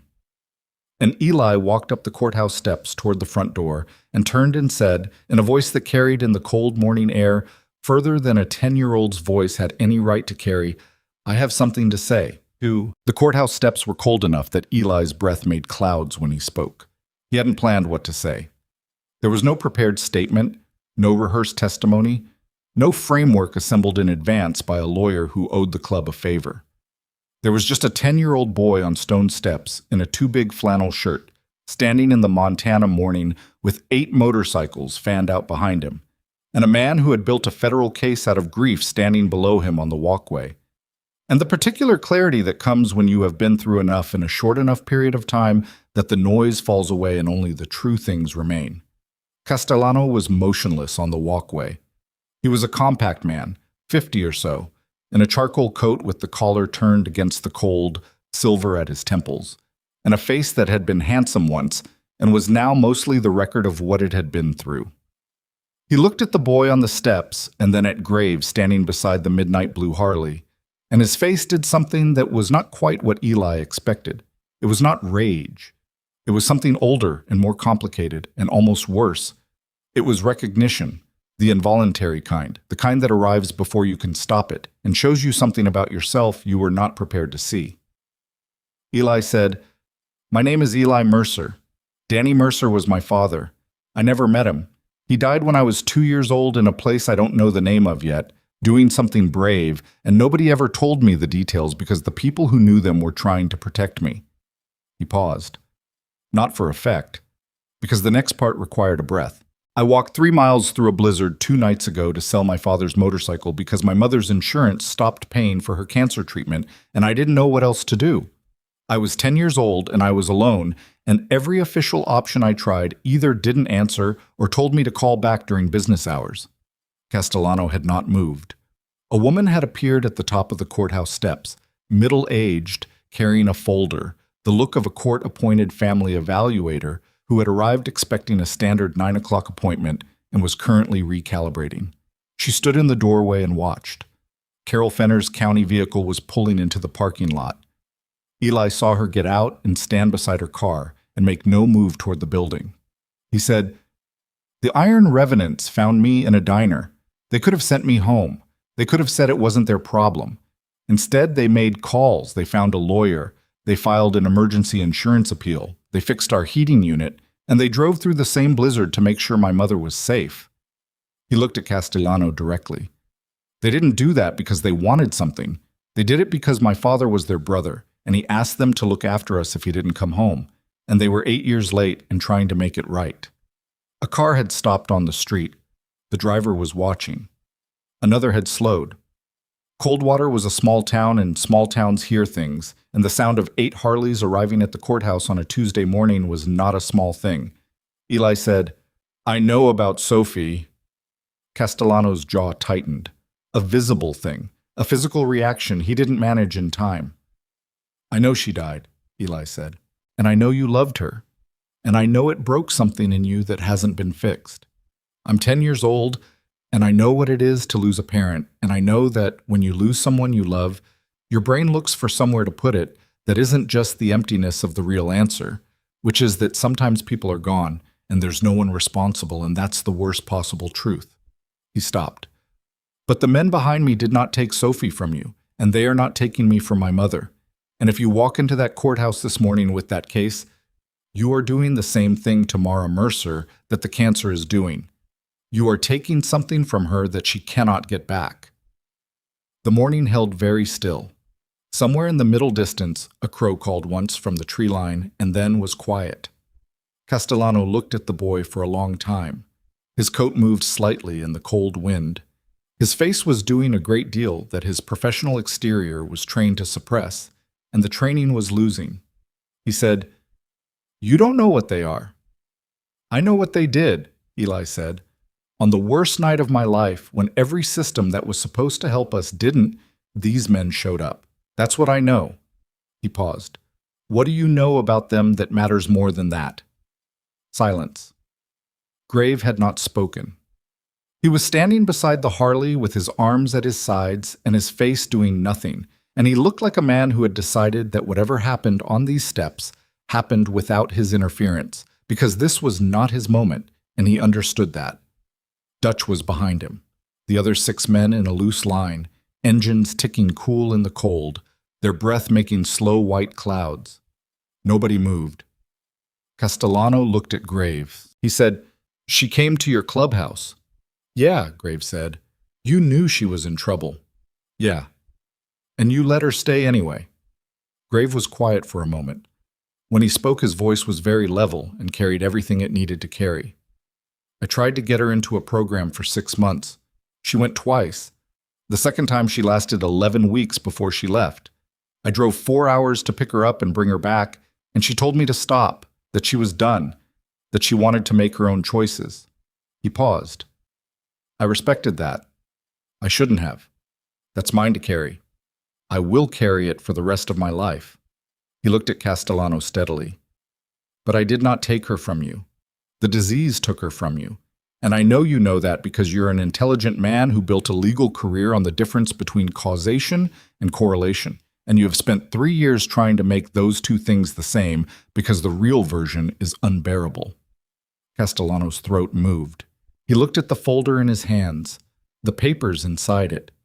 3 years of work, of documentation, of building a narrative that had felt righteous because grief always feels righteous in the architecture of it, from the inside. The family evaluator at the top of the steps had not moved. She was watching Castellano with the professional attention of someone who would be writing a report about this morning and understood that what happened in the next 60 seconds was the material that would define it. Castellano looked at Eli. He said, "How old did you say you are?" 10, Eli said. Something in the man's face broke, not dramatically. It was a quiet break, the kind that happens in things that have been under sustained pressure for a long time and finally meet the one specific thing they could not hold against. His eyes went briefly somewhere else, somewhere inward, and then came back. He said, "Your father was a good man." "I know," Eli said. "I'm just starting to understand how good." Castellano looked at the folder one more time. Then he turned around and walked back toward his car. He didn't run. He walked with the specific dignity of a man who has made a decision that costs him something and is not pretending otherwise. He got into his car and sat there for a moment that Eli could see from the steps, a still shape behind the windshield in the morning light. And then he drove away. The street was quiet except for the ticking of cooling engines and the sound of wind through the bare trees. The family evaluator came down the courthouse steps. She stopped in front of Eli. She was a woman with reading glasses pushed up on her head and a face that suggested she had seen a great many things in family court and was not given to easy sentiment but was nonetheless human. She said, "I'm Patricia Holt. I was assigned the evaluation this morning." She looked at him steadily. "I'd still like to meet your mother, if that's all right. Not for the reasons Mr. Castellano had in mind, just to do my job properly." Eli said, "She's at home." "I know, I'll follow you." He looked at Grave. Grave looked at Patricia Holt with the assessing look and then gave Eli a small nod, not directing him, just confirming that the read was his to make. "Okay." Eli said. Patricia Holt spent 2 hours at the trailer on Sycamore Road. She drank coffee that Mara made with the bag that had appeared on the counter. She sat at the kitchen table and asked questions that were genuine rather than procedural, which was a different experience than Mara had anticipated. And she wrote things in her folder that Mara did not ask to see because she had decided, somewhere between the courthouse steps and home, to extend trust in the specific targeted direction of women with reading glasses who looked at her son like he was a person worth taking seriously. The heating unit technician arrived at 10:30. A man named Briggs, who knew Dutch from somewhere and charged for parts only, and had the unit running properly within 90 minutes. The difference in the trailer's temperature immediately perceptible. The air-changing quality from something you endured to something you simply breathed. The insurance company's emergency appeals line called at 11:47. A woman who said her name was Dr. Rubin, which Mara understood was not a doctor, but someone using the title to indicate authority, told her that the appeal had been accepted and that the treatment protocol Dr. Naveen had recommended would be covered under an emergency medical necessity classification effective immediately. Mara listened to this in the kitchen doorway, very still, her eyes on the middle distance. When she hung up, she stood there for another 30 seconds before she moved. Eli was watching from the table. She said, "It went through." He said, "I know." She looked at him. Her eyes were dry. She was not going to cry in front of her son in the kitchen doorway at 11:47 on a Tuesday morning. She had made that decision about 30 seconds ago and was holding it. She said, "Go tell him." Grave was outside. He was sitting on the porch steps again. The piece of dry wood someone had produced the previous night had been replaced with a proper board laid across the top step. Someone had done that without comment, with a coffee that Ruby had sent out in a thermos via Dutch at some point in the morning. He was looking at the road, at the way the sun was working on the snow, at the long clear stretch of Route 9 that ran through Coldwater in both directions and disappeared into the mountains. Eli came out and sat beside him. He said, "Insurance went through." Grave drank his coffee. He said, "Good." They sat for a moment. Eli said, "Castellano's not going to come back." "No." "How do you know?" "Because he said something true on those steps. Your father was a good man, and Castellano knows what good men are because he spent most of his career trying to protect people." Grave looked at the road. When someone who spent their life protecting people finally sees clearly that what they're doing is the opposite, they stop. It doesn't mean they're healed, it just means they stop. Eli thought about this. He said, "What about Terrence?" The name landed with the weight it carried. Grave was quiet for a moment. "He came to me this morning," Grave said, "before the courthouse, while you were inside with your mother. He turned the coffee cup in his hands, told me everything. Castellano's leverage, what he gave him, when it started." He paused. "His kid's case gets handled a different way. Through Hanratty, legitimate channels. It'll take longer, but it'll hold. And Terrence, he's out of the club." He said it without heat, without the performance of judgment, just the fact. "That's not punishment. That's consequence. There's a difference." "He had a reason," Eli said. "Yeah, he did." Grave looked at him. "People always have reasons. Reasons are the thing that make betrayal possible. If there were no reasons, it would just be evil, which is simpler." He paused. "Understanding someone's reason doesn't change the consequence. Both things are true at the same time." Eli sat with that. He was 10 years old, and he was sitting on porch steps in the Montana cold next to a man with a scar on his jaw, and the weight of things he'd done and hadn't done distributed evenly across him. And the morning was clear, and the snow was melting in patches where the sun was strongest. And somewhere behind him, his mother was talking to a family evaluator, and the insurance was going through, and the heat was working. He said, "Tell me how he died." Grave looked at the road. He said, "You sure?" "You said when I was ready?" He looked at him. "I'm ready." A long pause, the sun on the snow, a truck passing on Route 9 in the distance, the sound of it diminishing. Grave said, "We were in a situation that had gone wrong. 3 of our men, 2 others from a unit we were working alongside. A building in a place I won't name. Compromised position, limited exit. Someone had to go back in to bring out a man who'd gone down." He said it the way he said everything, plain, without decoration, which made it heavier rather than lighter. Danny went back in. Nobody asked him to. He assessed the situation, made the call, went back in. He stopped. He got the man out, carried him on his back through fire. Another stop. He didn't come out after. The porch was very quiet. Eli looked at his own hands, the mark in his palm from the key, faint and pink, almost healed. He said, "The man he carried out." Grave was quiet for a moment. "That was me," he said. The world did not stop or shift or make any dramatic acknowledgement. The sun continued. The snow continued melting in its patches. A bird moved through the tree line at the edge of the yard. Eli understood now the specific weight of the 8-year debt. The letters sent and returned. The withdrawal. The way Grave had looked at the motorcycle key in the diner, at the photograph he hadn't seen, at Eli's face across a booth in Ruby's, looking for Danny in the arrangement of features and finding enough of him to undo whatever composure he'd walked in wearing. He said, "You couldn't go back in after him. By the time I was upright, the structure had—" Grave stopped. "No, I couldn't. He saved your life." "Twice," Grave said. "The first time was a different occasion. The second time I couldn't return." They sat in the quiet of that. Eli said, "He would have done it anyway, even if it wasn't you." Grave looked at him. "I know that," Grave said. "That's the thing that's hardest to carry. He would have done it for anyone. It wasn't a calculation. It was just who he was." He paused. "You're like him. You know that." Eli looked at the road. "I walked into a diner full of bikers to try to sell a motorcycle," he said. "Yeah," Grave said. "You walked into an impossible situation without knowing what was on the other side of it because someone you loved needed you to." He looked at him steadily. "That's exactly like him." The front door opened behind them, and Mara came out with her own coffee, pulling her cardigan tight. She looked at the two of them on the porch steps, at the particular quality of the quiet between them, and she did not ask what they'd been talking about. She sat on the other side of Eli, so he was between them, which was either accidental or wasn't. She said, "Patricia Holt is done." Eli said, And she's recommending family stability support services and a follow-up in 60 days. A pause. No removal consideration, no further investigation.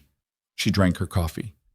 She said, and I quote, that Eli appears to be one of the most emotionally capable children she has encountered in 11 years of evaluations, and that the support network surrounding this family, while unconventional, appears genuine. Unconventional, Eli said. Her word. She was being polite, Graves said. Mara looked at him over Eli's head. It was the first time she had looked at him without armor fully deployed. There was still distance in it, still the residue of 8 years and a grief she had built a life around. But there was something else too. The beginning, maybe, of a renegotiation with the story she'd told herself about what the club was and what it had cost her. She said, "He told me about Danny when we first started. He said the club was temporary for him, that he was saving enough to buy land, build something." She looked at her coffee. I believed him. That was my mistake. It wasn't a mistake, Graves said. That's what he wanted. He just ran out of time to get there. He ran out of time because he went back, she said. Not accusatory, just precise. Yeah, Graves said, he did. She said, I'm not ready to forgive that. I know. But She stopped, started again. I'm not going to make Eli pay for it, for my anger at it. She looked at Grave. He deserves to know who his father was. The real version, not the one I could manage to tell him without coming apart. Grave said, I can do that. Not all at once, she said. No, not all at once. They sat in the morning cold, the three of them on the porch of a trailer in Coldwater, Montana, in the aftermath of a blizzard and a night that had moved through more territory than most people cover in years. And the sun was genuinely warm now on the south-facing boards, and the snow was running in small, clear streams off the roof edge, and the world was doing what it always did after the worst of it, continuing quietly without apology. 3 months later. Spring came to Coldwater the way it always did, reluctantly, in fits, with cold nights persisting past their welcome and the last snow arriving in April to remind everyone that the mountains set their own schedule. But it came.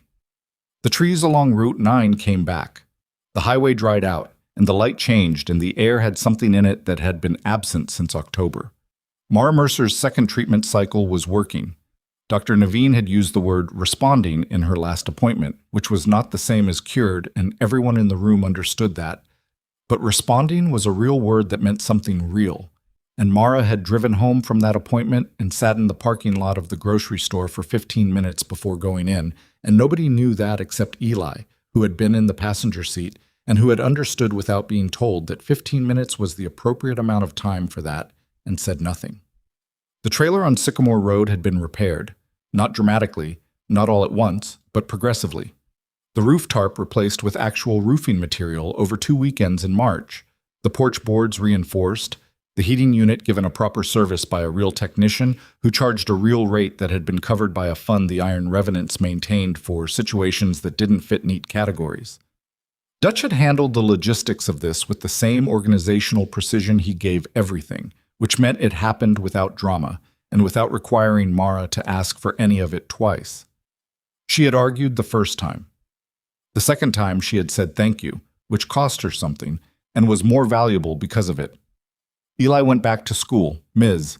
Farrell had greeted him on the first morning with the particular careful neutrality of a teacher who had filed a welfare report and was not entirely sure what the outcome had been and was relieved to see him walking through the door. He had been, according to the attendance record, absent for 4 days. He felt, according to no official record anywhere, about 40 years older than he had been before those 4 days. He told no one at school what had happened, not the real version. There was a shorter version. His mom had been sick, things had been difficult. They were doing better now. That satisfied most people and was accurate enough to not feel dishonest.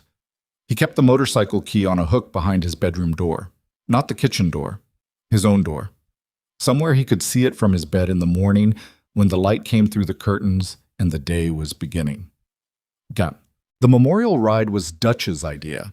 He brought it to Grave in late April in the way he brought most things, practically, with logistics already half assembled. The idea presented as if it had arrived fully formed from the air rather than from Dutch's considerable organizational intelligence. He said there were riders interested from as far as Billings and Missoula. He said the route Danny would have liked was the pass road north of town, the one that came out at the overlook above the valley. He said they could do it on a Saturday in May, when the pass was clear and the weather was reasonable. Grave had said yes before Dutch finished the second sentence. The Saturday came clear and cold in the way May mornings come in Montana, the sky an absolute blue above the mountains, the kind of day that makes you understand why people stay in places that try to kill you 6 months of the year. By 8 in the morning, the parking lot of Ruby's Diner had motorcycles in it that hadn't been there the night before. Harleys from Billings, from Missoula, from Great Falls. Riders who had known Danny Mercer and riders who had simply heard about the man whose son had walked 3 miles through a blizzard and stood on courthouse steps at 10 years old and changed the direction of something that had been moving toward destruction. By 9, there were more than 100 motorcycles. Ruby kept the diner open and stopped charging for coffee, which was not a small thing for a woman running a roadside diner on a county highway, and which said everything about how Ruby worked and why the Iron Revenants had been coming to her place for 11 years. Eli stood in the parking lot with his mother and watched them arrive. Mara was wearing a jacket he hadn't seen before. Dark blue, not leather, not a cut, just a jacket, but real and warm and new, which meant someone had given it to her in a way she'd accepted, which was its own kind of landmark. She had her coffee in both hands and was watching the bikes come in with an expression that was not what it would have been 6 months ago. It wasn't warm, not exactly. It was something more complicated and more honest. A woman in the process of revising a long-held position who hadn't finished revising it yet but had committed to the process. Grave came out of the diner and stood beside her. They hadn't talked easily in the months since the blizzard. What they had was more like a cautious parallel existence, 2 people who shared the weight of Danny Mercer between them differently and were slowly working out the geometry of being near each other without that weight becoming the only thing in the room. He had come by the trailer 3 times, twice for practical things, once to bring Eli a box of photographs, real photographs, printed, of Danny at various ages, in various places, with various people, The kind of visual record a boy without a father's face needs to build a real picture of the man he came from. She had looked at the photographs for a long time after Eli went to bed that night. She hadn't said anything to Grave about it. He hadn't asked. Now she said, looking at the bikes in the lot, he loved this. The ride. Not the club specifically. The road. He used to say the only place his brain went quiet was at speed. Grave said, yeah, he said that a lot. Do you think about him every day? Pause. Not every day anymore, he said. Some days I get all the way to evening before he's there. He looked at the parking lot. I used to feel guilty about that, like the forgetting was the betrayal. Is it? No, he said. I think that's just what healing looks like from the outside. Looks like forgetting. It isn't. She looked at him. A real look, the kind that takes the full measure of something. She said, he trusted you more than anyone. More than I deserved. Stop saying that, she said. He was not a man who misplaced his trust. If he gave it to you, it was because you earned it in a way you can't see from inside it. She looked back at the bikes. He was right about most things. He was right about you. Grave was quiet for a long moment. He said, thank you. She nodded once, which was not nothing, from Mara Mercer, and went back to her coffee.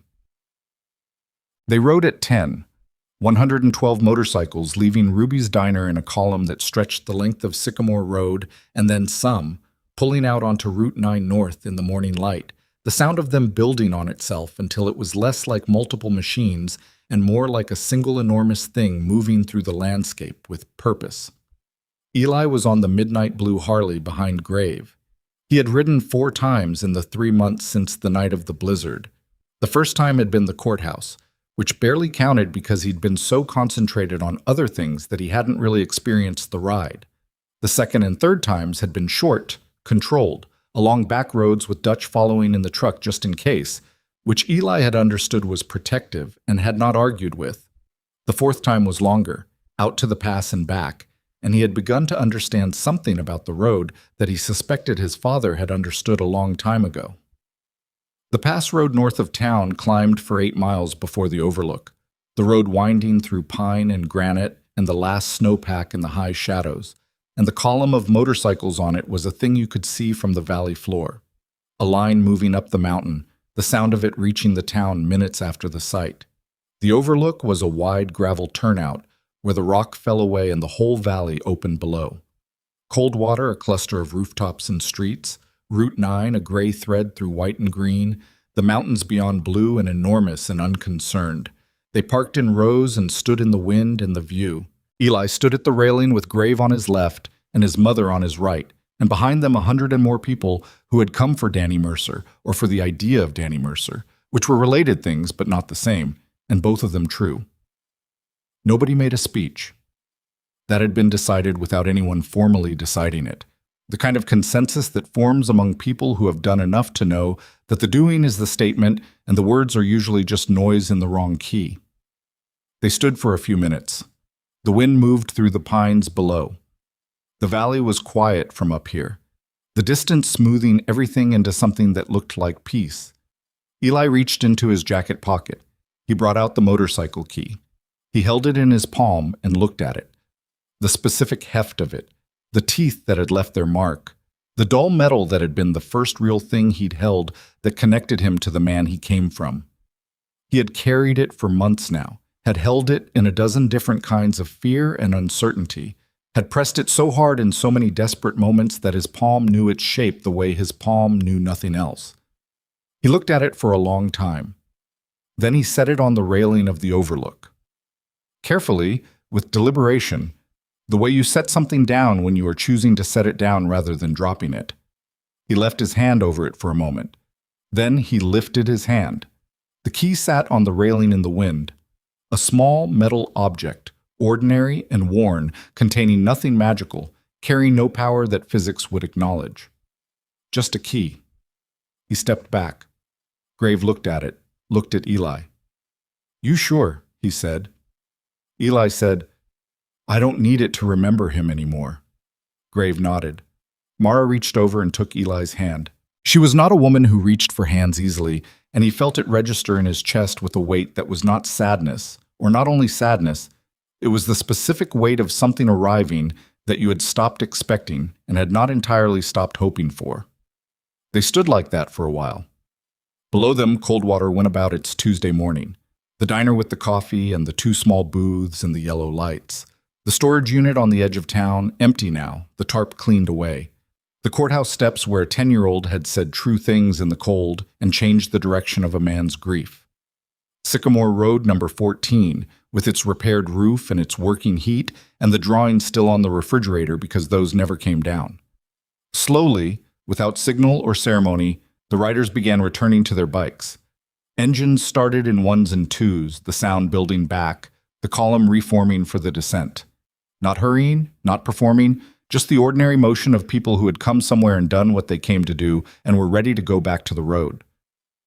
Grave put his hand briefly on Eli's shoulder. He said, "You ready?" Eli looked at the valley one more time, at the long view of the place he had grown up in, which looked different from up here. Not smaller exactly, but more legible, its shape visible in a way that the ground level never showed you. He said, "Yeah." They walked back to the midnight blue Harley. Eli climbed on behind Grave and put his hands on the iron revenant's patch and felt the engine come alive under him, that low, even vibration that his father had known and his father's father probably hadn't, and that he was only beginning to learn. The column moved. Down the pass road, back toward Coldwater, 112 motorcycles with the sun at their backs, and the valley opening below them, and the sound of all of them together rolling through the Montana morning like something that had every right to be exactly where it was. Eli did not look back at the railing. He didn't need to. The road was enough. The people on either side of him were enough. And ahead, where Route 9 ran straight and clear and farther than he could see from here, that was enough too. Sometimes the most dangerous men are not the ones who bring fear. They are the ones who ride through the storm when everyone else leaves. And sometimes a boy who walks into the wrong room on the worst night of his life walks out of it into something he didn't have a name for before and can't imagine being without now. The last motorcycle cleared the top of the pass. The engines carried south. The key stayed on the railing in the wind, catching the morning light the way small metal things do.